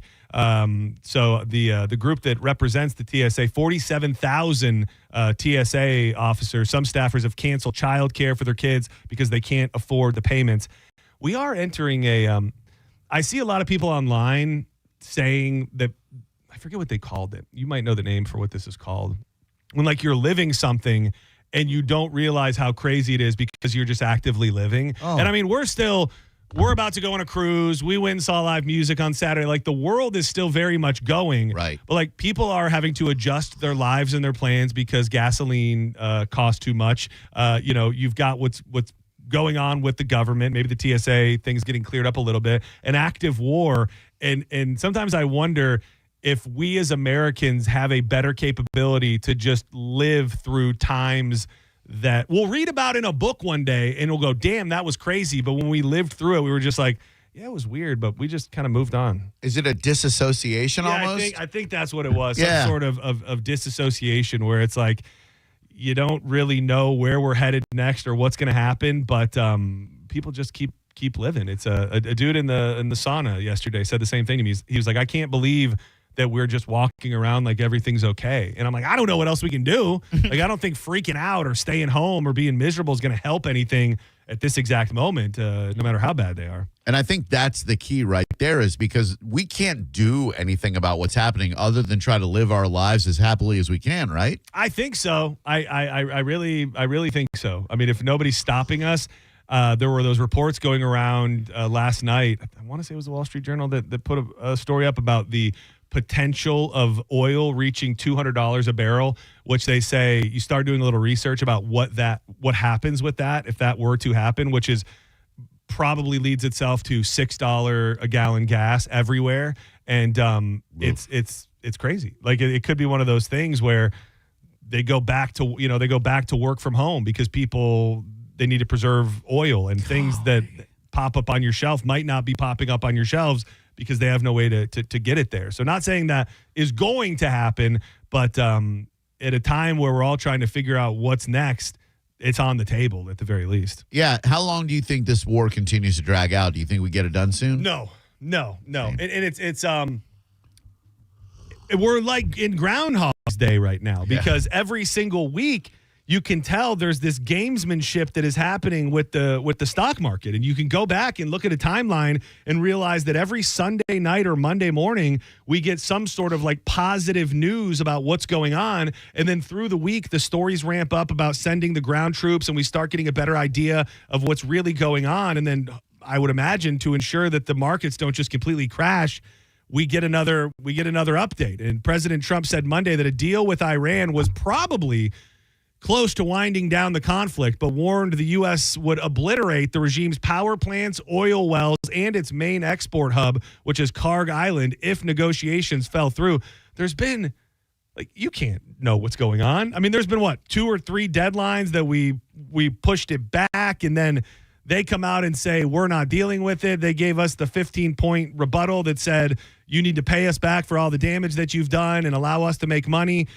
His post went on to say, the United States of America is in serious discussions with a new and more reasonable regime. Oh. So does that mean that whoever they were, to me, there would only be one group of people who actually control what's going on. Yeah. Can you be talking to multiple regimes about ending the war and have it be true? Maybe they're taking applications for who's going to, ascend to the crown over there in Iran. They're like, all right, who's more favorable to us? Great progress has been made, but if for any reason a deal is not shortly reached, which it probably will be, and if the Hormuz Strait is not immediately open for business, we will conclude our lovely stay in Iran by blowing up and completely obliterating all of their electric generating plants, oil wells, and Karg Island. And I think he also threatened to go for those desalinization plants, which I guess they pump a lot of salt water into these plants and then it becomes drinking water. Yeah. That feels like you're just attacking people, like civilians, but what the hell do I know? Did he call anybody gay this time? You saw that from last week, right? What? Oh, yeah. He said the new dude was gay or something. I think you might have heard that on John's Joints. I think you're right. Yeah. That was great. Yeah. He was just like, but the CIA says this guy's gay, by the way. Can you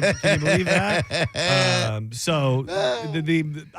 The one thing that seems to be what almost everybody can agree upon is that at this moment with this situation, it is harder to understand what is really happening. Yes. You can go to 15 different news platforms that will tell you 15 different things. You've got those different regimes of Iran telling you a bunch of different things. If you claim you think you know with 100% certainty, then I then question you because I don't think anybody actually does. We're just figuring it out day by day. Yeah, but we've got, Easter is on the horizon, as is Passover, so the 2 big holy holidays for the 2 big faiths. Is that a good thing or a bad thing? I'm not sure. Oh, like the war of the holidays. Yeah, I feel like if there is a sign that Jesus is coming back and we're all in trouble, that this is it. Dude, between that and the meteors falling everywhere, which I know. That seems completely normal. Yeah, everything's fine. Dude, they had I don't know what the show is, but Fox is doing some sort of like Jesus show. It's like a new Jesus. I don't know any better way to say Righteous that. Gemstones? No, It's like young Jesus? No, not like that. It's like the story of Jesus. And I think that it has something to do with the story of Jesus told through the ladies that were around him, and it's on Fox. And I don't know. I only saw a commercial for it, okay? But in the commercial, there's this scene where all this stuff is falling from the sky, and it looks like what it looks like now. And I go, is nobody's connecting those dots anywhere that maybe all these things that clearly are not meteors falling from the sky might mean something a little bit more than what we think they mean? So it's Jesus's lady posse talking about what a cool dude he is? I would watch that. Fox Jesus show. You've now forced my hand to tell you exactly what it is. You heard what Jesus did, girl? Jesus crown of thorns. Oh. And these ladies are the thorns? These ladies are the crowns? I guess. What's wrong? I thought that's what I heard, but now I don't know. It's not Jesus' All tail. I know is that during the NASCAR race, there was a preview for some Jesus show where the damn meteors were falling, and I just thought, damn. Because this must be something different, because this is a series where Pete Hegseth and a pastor travel through the Holy Land exploring the history of Jesus. That's not the one. That can't be it. Not the Holy Land experience. No, that's the theme park. The actual Fox Jesus Lady Show. Maybe that's would, good. Maybe that would help me. Maybe that would help me find that'll definitely pull it up a little better. What's the opposite of the view? The Faithful Women of the Bible. There we go. Yes, a 2026 Fox biblical drama series premiering March 22nd, focusing the stories of Sarah and all these different ladies. Who's she? All the Bible bitches, as they call them. and that is... I take that back. That was sacrilege, I imagine. You meant it in a very playful, affectionate It was way. just a joke. My bitches. I love Jesus.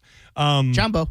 And Jumbo, thank you. Thank you. It means hello to Jesus. But that was the show. And in it, there's just all these meteors falling from the sky. And I thought, that looks familiar. Yeah, I don't think we could handle larger meteors falling for a bigger length of time. No. And hopefully that's not happening anytime soon. But you never know these days. Deputies said they took several juveniles into custody after a viral TikTok trend stirred chaos at a local trampoline park. According to the Hillsborough County Sheriff's Office, deputies responded to Urban Air Trampoline. I don't think that had anything to do with it. An adventure park in Brandon. Deputies said hundreds of teenagers overwhelmed the business and spilled into the parking lot, forcing an early closure. Deputies gave repeated commands for the teens to leave the property, but they did not listen. As a result, 8 juveniles were arrested for trespassing. The incident is believed to be tied to a growing TikTok trend called the teen takeover, where large groups gather unannounced, overwhelming businesses and public spaces. I could easily see us do it. We didn't have social media as a kid, but if we did, this would have been me and my friends every weekend. So what are they doing other than just being there? That's it. Like, I guess that at some point becomes like loitering or some version of that. But if you're just there and you're not doing anything. Right. I mean, if you pay to go in and they sell you, admission to a bounce house or whatever, and there are hundreds of you, you're not breaking any laws. You wouldn't think, but I did see the body cam footage, and I mean, it was also just insane. Like, they go into this trampoline park, and I mean, there's just so many damn kids just everywhere. So either way, urban air being breathed. Am I right? Exactly. Better than I guess something that was violent. Like, I heard you guys talking earlier on JP about the trend of things that were killing people and eating Tide Pods and sticking your finger in the light socket and all those other things. Like, at this point, this feels like maybe the most mild of all the different things you could do. Kicking down people's doors in the middle of the night. If you had to pick your poison, just being in a place with all your friends seems like the best of the worst, I suppose. Can you legally pack, like, say, the Brandon Town Center? If you're 100, 200, 300 teenagers, can you just go there and hang out? Is that against the law? Probably. I mean, not giving anybody ideas. I would think probably, but it does, I would imagine, some form of loitering or something if you're not actively doing something there, maybe. And What if I'm just window shopping? Yeah. You can't tell me I'm not window shopping. Maybe I don't have the money to buy that pair of jeans and merry-go-round. with like 80 other people, though? Hey, they like window shopping too. Exactly. Yeah. And some Jeans West. I'm sympathetic to the cause. I'm here for it. I say absolutely go for it. But Don't old people just walk the mall early morning? They certainly do. Why should they get to have all the fun? Exactly. They really do. Do they still, by the way? Do old people still mall walk? So. Yeah, I think so. Dude, when I had my short run at the PacSun at the Leesburg Square Mall, it was crazy to me because, first of all, I didn't know that the mall actually opened like 2 hours before the mall opened. Same. So I would get there like an hour before the store opened, and there'd just be people like all in there just walking. And I would imagine that's probably the most, what's the word I'm looking for? Like prevalent thing that happens at a mall because nobody else is really going to the mall. But I bet you the mall walkers still go to the mall. Yeah, and the silver sneakers, when they go there that early, do they stick around and buy something from the food court, or is it just a net zero? They're not contributing at all. I don't think so. Oh. I think they're just in there and then they're out of must there. be stopped. Dude, that reminds me. I don't know where they are or where they aren't anymore, but when I worked at the Leesburg Square Mall, one of my favorite things there was the Quiznos. Dude, and I would get that French dip from Quiznos. They had I always bring it up. They got the triple spout squeeze bottle where you get up 3 lines of the French onion sauce all across all of it. That was my lunch every day I worked at the PacSun.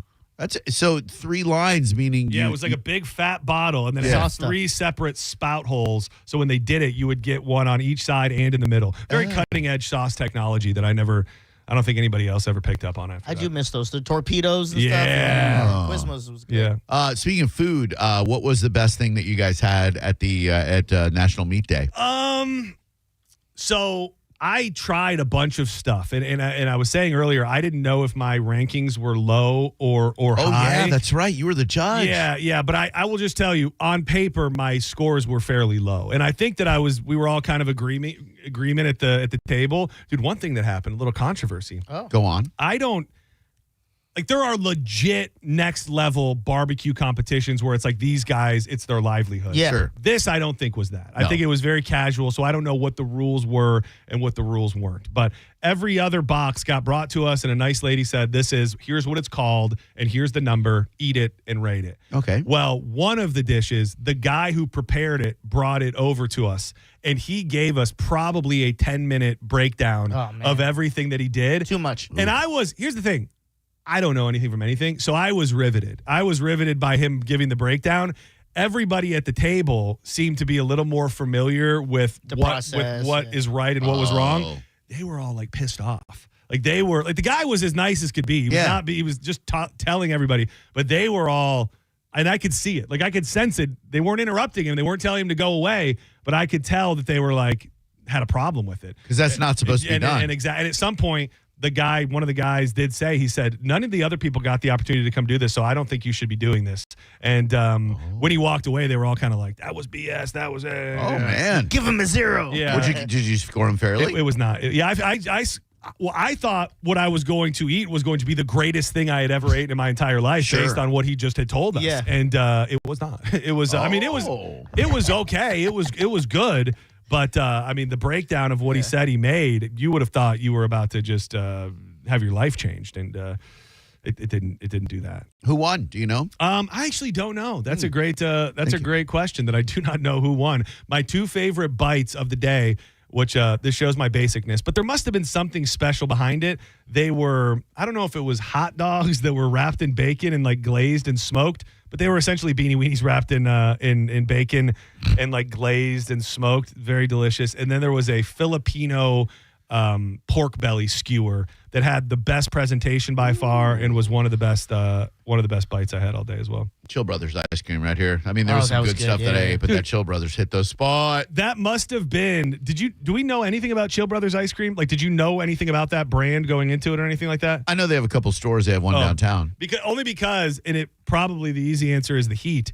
That line was as long as hell all day. It caught my eye multiple times, and I thought, "What is going on free over ice there? cream, homie, on a hot day." Yeah. Yeah. I wasn't even thinking about that. Yeah, they were giving away for free.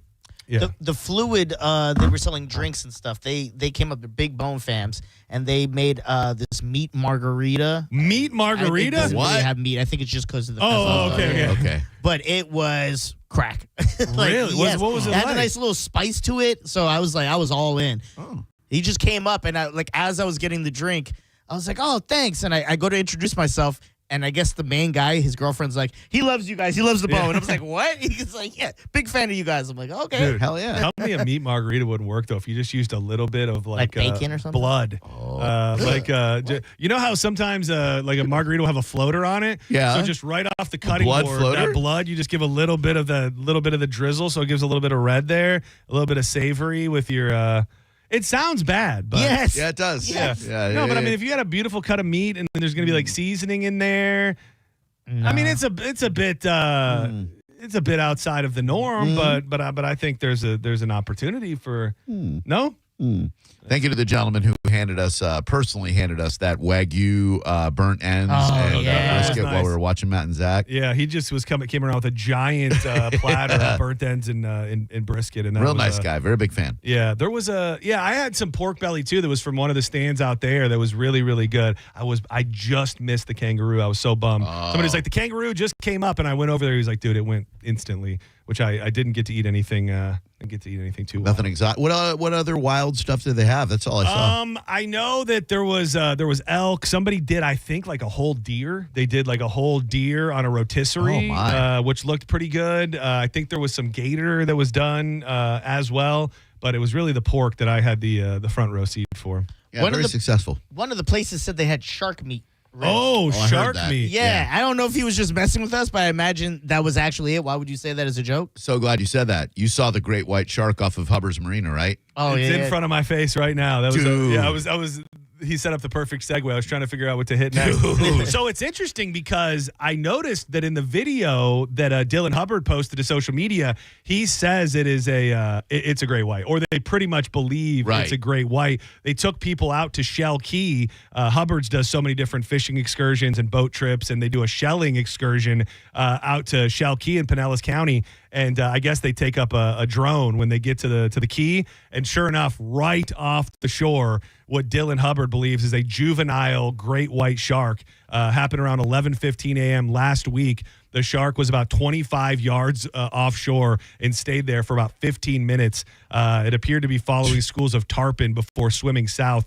Marina officials said sharks are a natural part of the ecosystem and usually pose no threat to beachgoers. But yeah, that's pretty badass. Yeah, when you look at how close the people are who are like swimming in the water and stuff, and where that juvenile great white is swimming around, you realize, man, we are so close to these beautiful creatures. Yes. At least maybe this one probably didn't have cocaine running through its blood. We found out that in the Bahamas, they're gonna be all hopped up on painkillers. Oh, you're gonna have coke sharks for sure. and some cocaine sharks, which they are missing the boat if they don't make a cocaine shark sequel to it. For sure. Well, now we know they exist. Like, all you need to know is that they exist. Like, that story that happened with the cocaine bear was roughly based on a true story. Yeah, but I feel like cocaine shark would just be Jaws. Jaws was operating like he was on coke, taking down boats and stuff. Come on. Yeah, but I think when your opening scene is the shark eating a bale of cocaine, I really do think it just adds to the it just starts the who knows, it could even be Jaws. How many Jaws have we done? 5? 4 or 5, yeah. 5. Jaws 6, all coked up.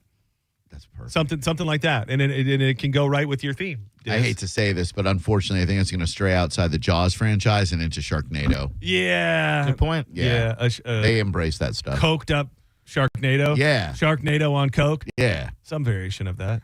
Yeah.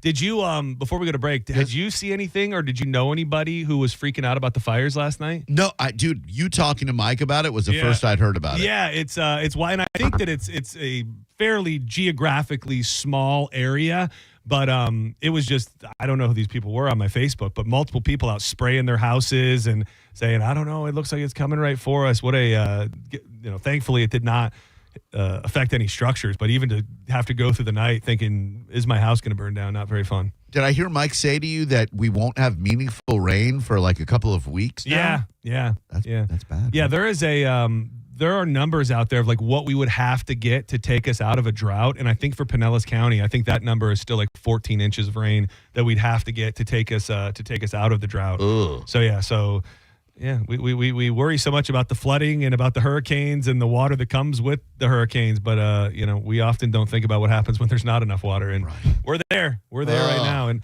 I remember years ago, I was probably just a young promo John, maybe answering phones.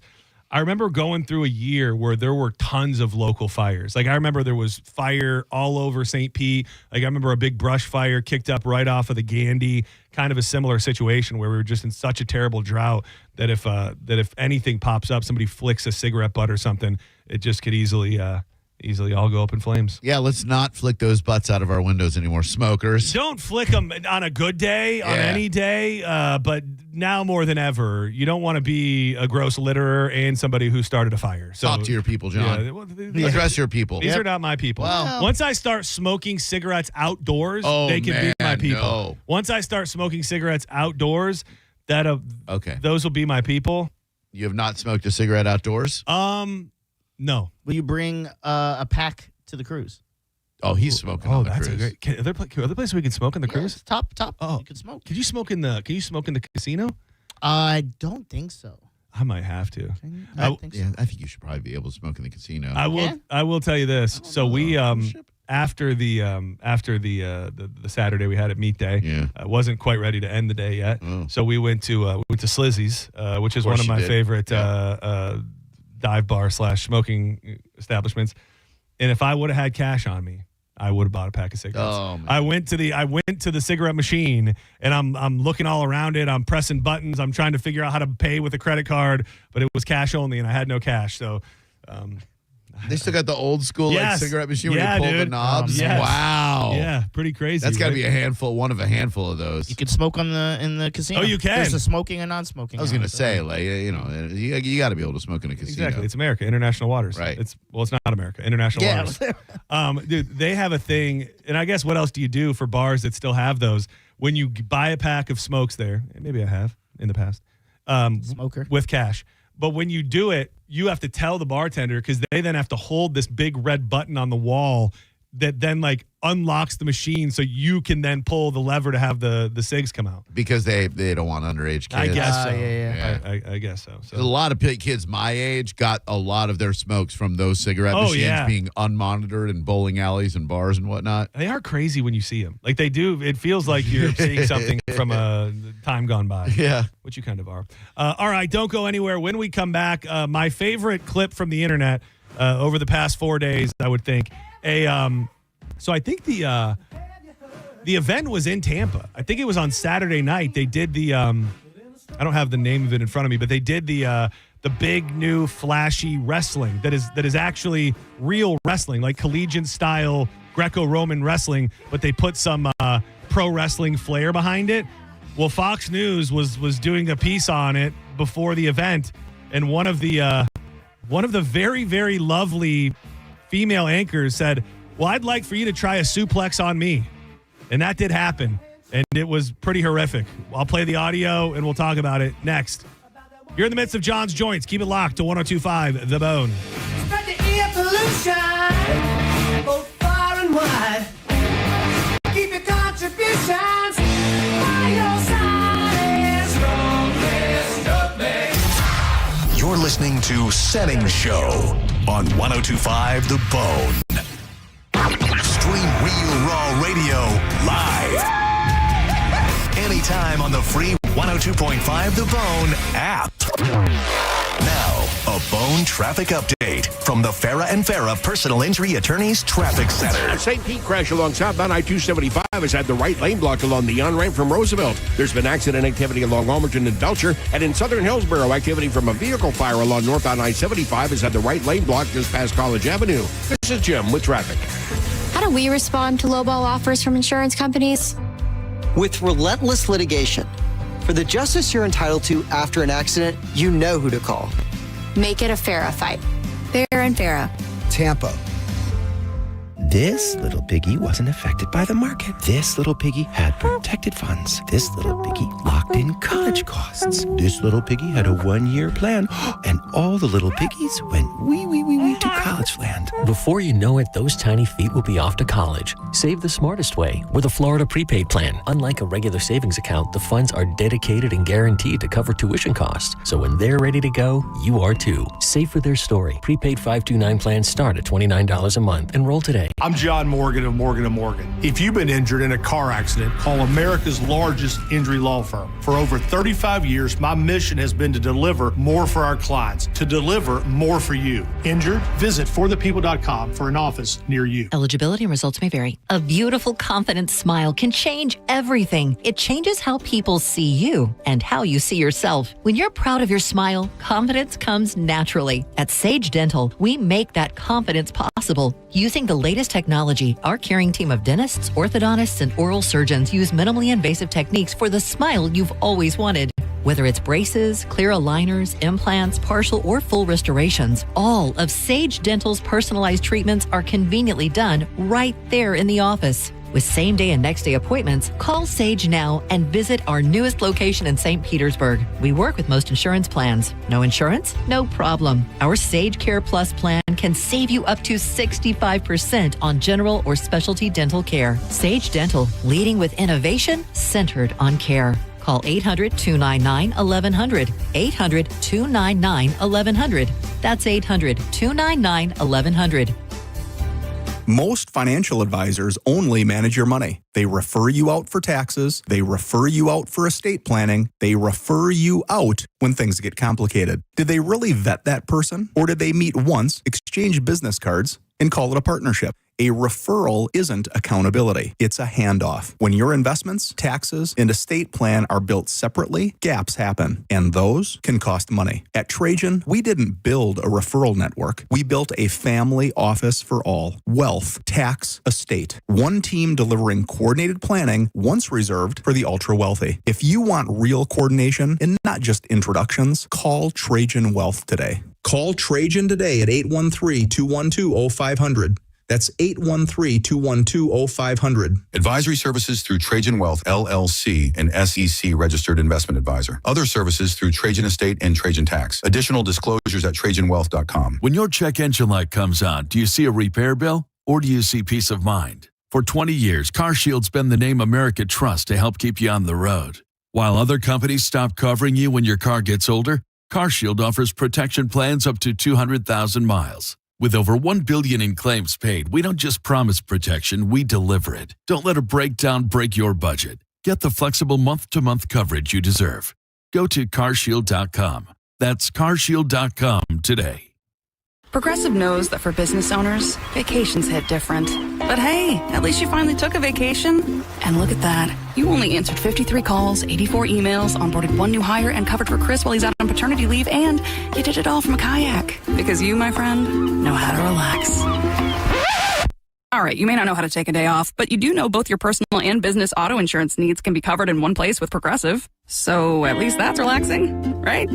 Progressive Casualty Insurance Company and affiliates, not available in all states or situations. A world of taste awaits at Busch Gardens Tampa Bay during the Food, Wine, and Garden Festival. Guests can sip and savor their way through flavorful eats and treats while enjoying 20 live concert performances, all included with park admission. The Food, Wine, and Garden Festival returns Fridays, Saturdays, and Sundays now through May 10th, 2026. Being in a crash, don't let the system scare you. We make it simple. Farah and Farah. Tampa. Now, a weather update from the Sun Toyota Weather Center.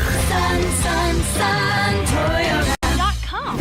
I'm Fox 13 Chief Meteorologist Paul Delgado. Any random showers and storms ending tonight, otherwise partly cloudy and mild, lows in the upper 60s. Sunny to partly cloudy skies on Tuesday. A few afternoon showers and storms are likely, with highs in the mid to upper 80s. Now, back to Real Raw Radio, sponsored by Anajar and Levine, accident attorneys. Call 1-800-747-FREE. That's 1-800-747-3733. Now, back to Senning Show with your host, John Senning.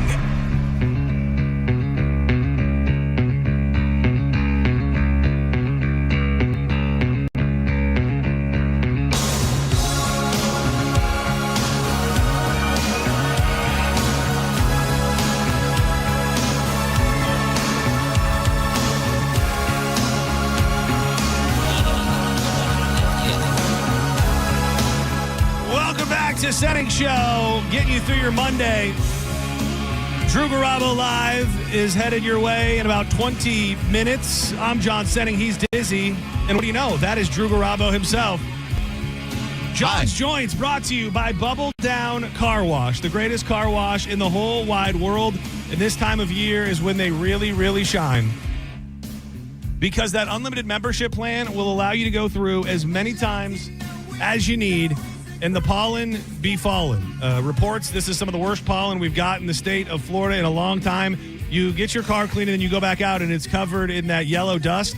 We'll bring it right on back through with that unlimited membership plan from Bubble Down. Long wash tunnels, spacious vacuums, and an amazing staff. And they're growing. More locations coming, but as of right now, Tampa, Brandon, Riverview, Wesley Chapel, Palm Harbor, Spring Hill, and their newest spot in South Tampa on South Dale Mabry. Make your way in today, and you will have the cleanest car in town every time you pull down.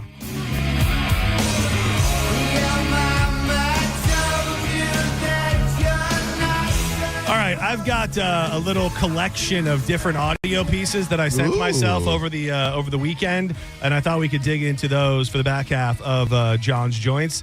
Man, this one really caught my eye, only because, like, if you are in the upper echelon of the government, like, I don't assume that you could know anything that you want, but if you say something crazy, I, at the very least, assume you have some information that has led you to believe that. Sure. And the vice president was on a podcast, And the dude pretty much just started kind of grilling him about aliens and about UFOs and what he knows about it. And the first minute of this clip, which I'm not going to play, is J.D. Vance talking about how important finding out about aliens and UFOs are to him, and that he just hasn't gotten the opportunity to dig into it yet. Okay. I find that hard to believe. I mean, he just said, like, he just repeatedly keeps saying, I'm obsessed with this kind of stuff. I want to know, but I just haven't had the time yet. I know you're a busy guy, but if you felt like the answers to aliens and UFOs and the UAPs and everything was somewhere within your grasp, you wouldn't spend a couple days trying to figure out what the hell that means.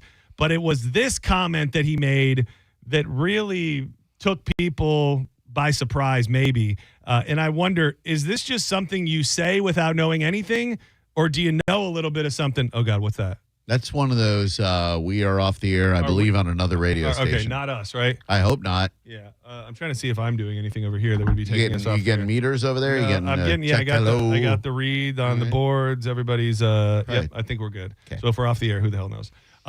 So he drops this insane gem, which people have been saying lately. I've heard that as well, but I don't know. I haven't looked into it yet. Okay. All right. Well, we're waiting for it. We saw aliens.gov. We saw aliens.gov. I don't think they're aliens. I think they're demons anyway, but that's a longer discussion. Well, I can't let you go without a follow-up on that, because Barack Obama is on this podcast and he goes, yeah, aliens are real, but like, here's where they're not. And, I did not. And so Obama says, yes, aliens he gets asked point blank, are aliens real? Oh, yeah. And then he goes, but they're not at Area 51. And where are they, bro? Well, that's what he says. Right. There's a great question. Trump had to go save him, and he said he's going to declassify. Okay. So you think they're demons? Well, look, I think that celestial beings who fly around, who do weird things to people, I think that the desire to describe everything celestial, everything is otherworldly, to describe it as aliens. I mean, every great world religion, including Christianity, the one that I believe in, has understood that there are weird things out there, and there are things that are very difficult to explain. And I naturally go, when I hear about sort of extra natural phenomenon, that's where I go to, is the Christian understanding that, there's a lot of good out there, but there's also some evil out there. And I think that one of the devil's great tricks is to convince people he never existed. Ooh, usual suspects. Yeah, I don't know how that makes me feel. I mean, it's also just an insane thing to say. Like, I guess to a lot of people, saying that aliens are real is an insane thing to say. But as the vice president, to go, well, I don't think they're aliens. I think they're demons. I mean, that just, to have that kind of weight and ultimately that kind of knowledge and throw up something out like that just was insane to me. Yeah, like I'm trying to delineate the difference in my mind between us believing in something we've never seen that we can't prove from another planet, and someone who's a man of deep faith explaining it away as it's a celestial supernatural demon. Yeah, which I guess from the religious standpoint, we kind of know the answer, because we've always had the conversation of like, what happens to religion if aliens start falling from the sky? Does it make everybody question what they believe in their entire existence? But take that to the other side, where let's for 2 seconds pretend that what is in the sky and the things that we always question, that it is some part of a grander religious based being. Like, which one ultimately brings Earth to more of a struggle? Ooh. Finding out that there are ghosts, angels and demons flying among us, or finding out something more scientifically understandable, that just things have come from another planet. Scientifically, because if you go the other way, there's still going to be non-believers who are going to try to like talk it out because they're so religious to another fact. We're like, demons, that's not a real thing. Yeah, but then I think you're right, but also I think the people who are strong believers in the Bible aren't going to believe in aliens either. You think so? I don't know. I've always heard that like people who are very strong Christians don't believe in life on other planets. Yeah, because I don't know. I think it just maybe leads to some questions that are not fully tackled in the Bible of other places also having living beings. Who created them? Were they made by God? And I'm asking questions that I don't even know if Well, like I don't know the Bible very so in Genesis, God created the earth. That's like how the Bible starts, right? Heavens So and the earth, yeah. So then maybe every other planet's got their own like little, they've got their own Bible about when their planet was created. but they just didn't distribute that Bible here. Right. So you have to go to the other planets to get their Bibles. Boom, like the Jehovah's Witness Bible, the King James Bible. That does. Okay, this Bibles. makes sense now. Yep. Now this woman is okay, but I will tell you, I really wish that she would be more honest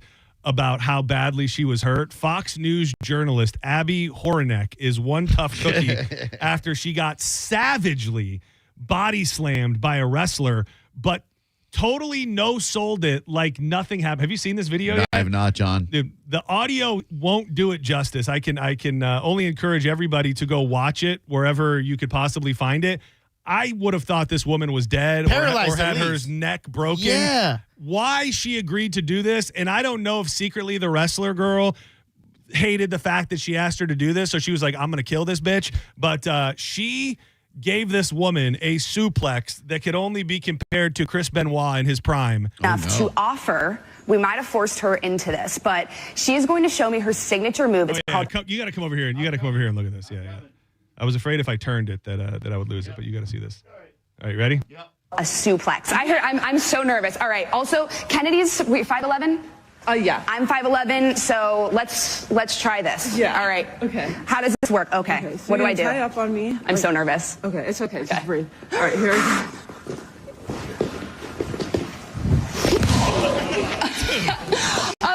Even the room goes, oh. I mean, dude, now they now paint the picture that she is the pro of pros and that this, she knew what she was doing. She's a couple inches off, and that lady is dropped on her head and probably paralyzed. Yeah, I thought it hit the neck. I Yeah. thought the whole neck hit the floor first. Who is it? Belzer that got slammed by Sergeant Slaughter or something like that? Was it Belzer? Yeah. Well, the thing that's crazy is that this is not it's not a thing where it's like, hey, do a move on me. We're pro wrestlers, and you get offended that somebody thinks that what you're doing is fake. Yeah. Like, this is a real wrestler, for lack of a better term, who just was like, I guess I'll break this bitch's neck real quick on national television. Oof. What would you rather, John? Chris Benoit in his prime suplexing you or Pat Maroon checking you? Ooh, good question.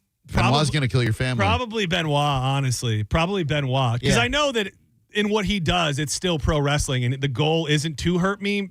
Fresh off the heels of watching that man's body be crushed before my very eyes last week, I'm not prepared. I'm not prepared for that at this exact moment. But the children must know what Chris Benoit did to his family. That is of the utmost importance. Every tell your child. nephews, tell your nieces. A lot of people saying he should be in the Hall of Fame. Not me, but just saying. She landed brave. So this was the follow up the next day. Yeah. They brought the lady. She in a back. brace? No, they brought the lady back on to talk about it. On her back. But we're still wondering, Abby, how are you doing? How are you feeling? How's your body feel? That is so sweet for you to ask, Rachel. That is the mother in you. My mother was also very Yes, she was.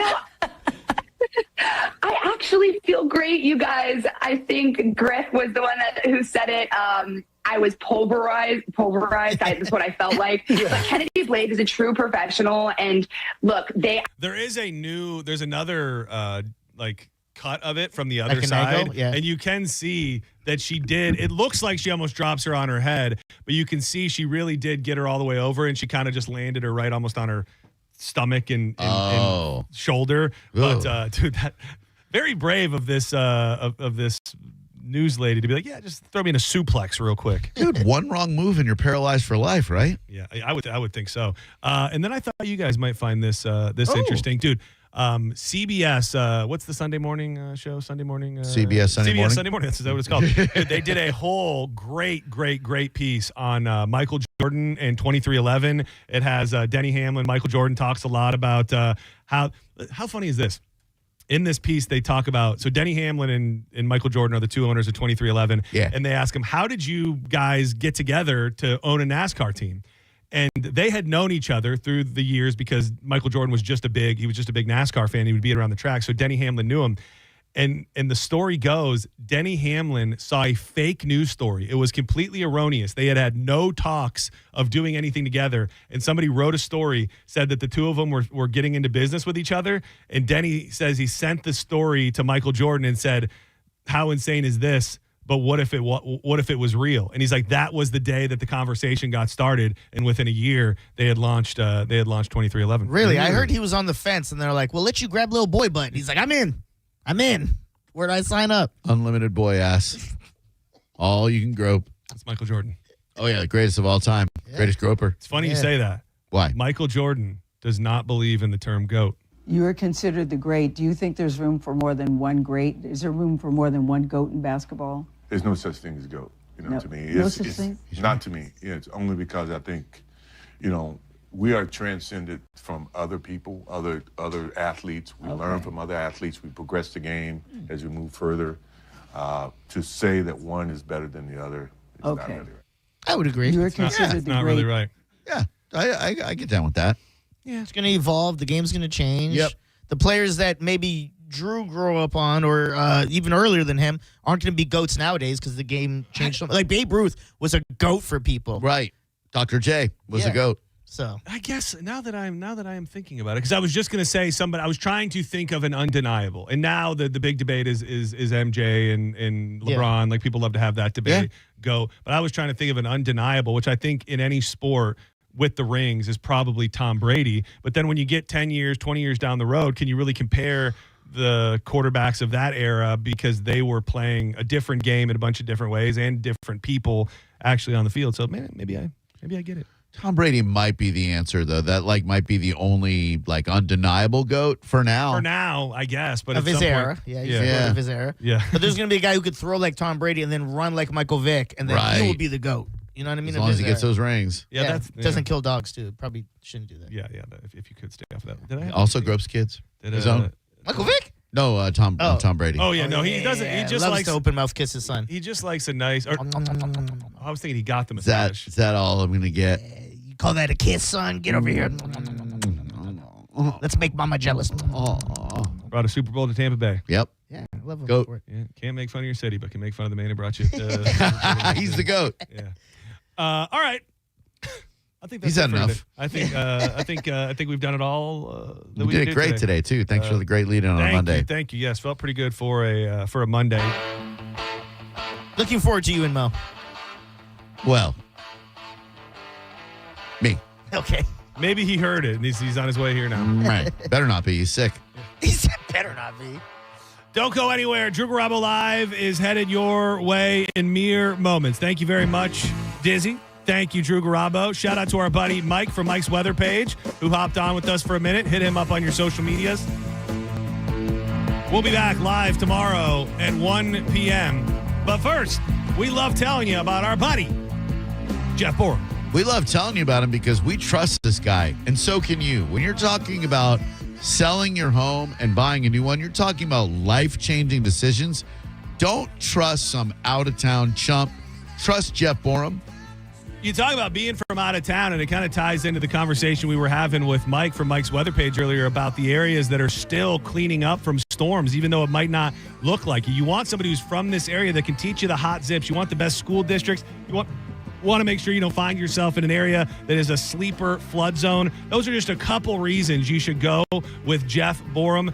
Also, he's our buddy, and he's been doing it for a long, long time. Make the call today. It's BORHAM, Team Borum. Powered by eXp Realty, Jeff will give you options. Buy your home, sell your home, or rent your home. No risk. He'll let you out of the contract at any time. Google Jeff Borum right now. You just might be packing tonight. BORHAM for Jeff Borum. And I mentioned it earlier in the show. Another reminder, we got the word today, a week from today, April 6th, Senning Show, live from opening day at Ferg's. Make your plans, take off early, take the day, whatever you got to do. We'll be out there from 1 to 4, partying it up as we celebrate the Rays returning to the Trop with Bud Light.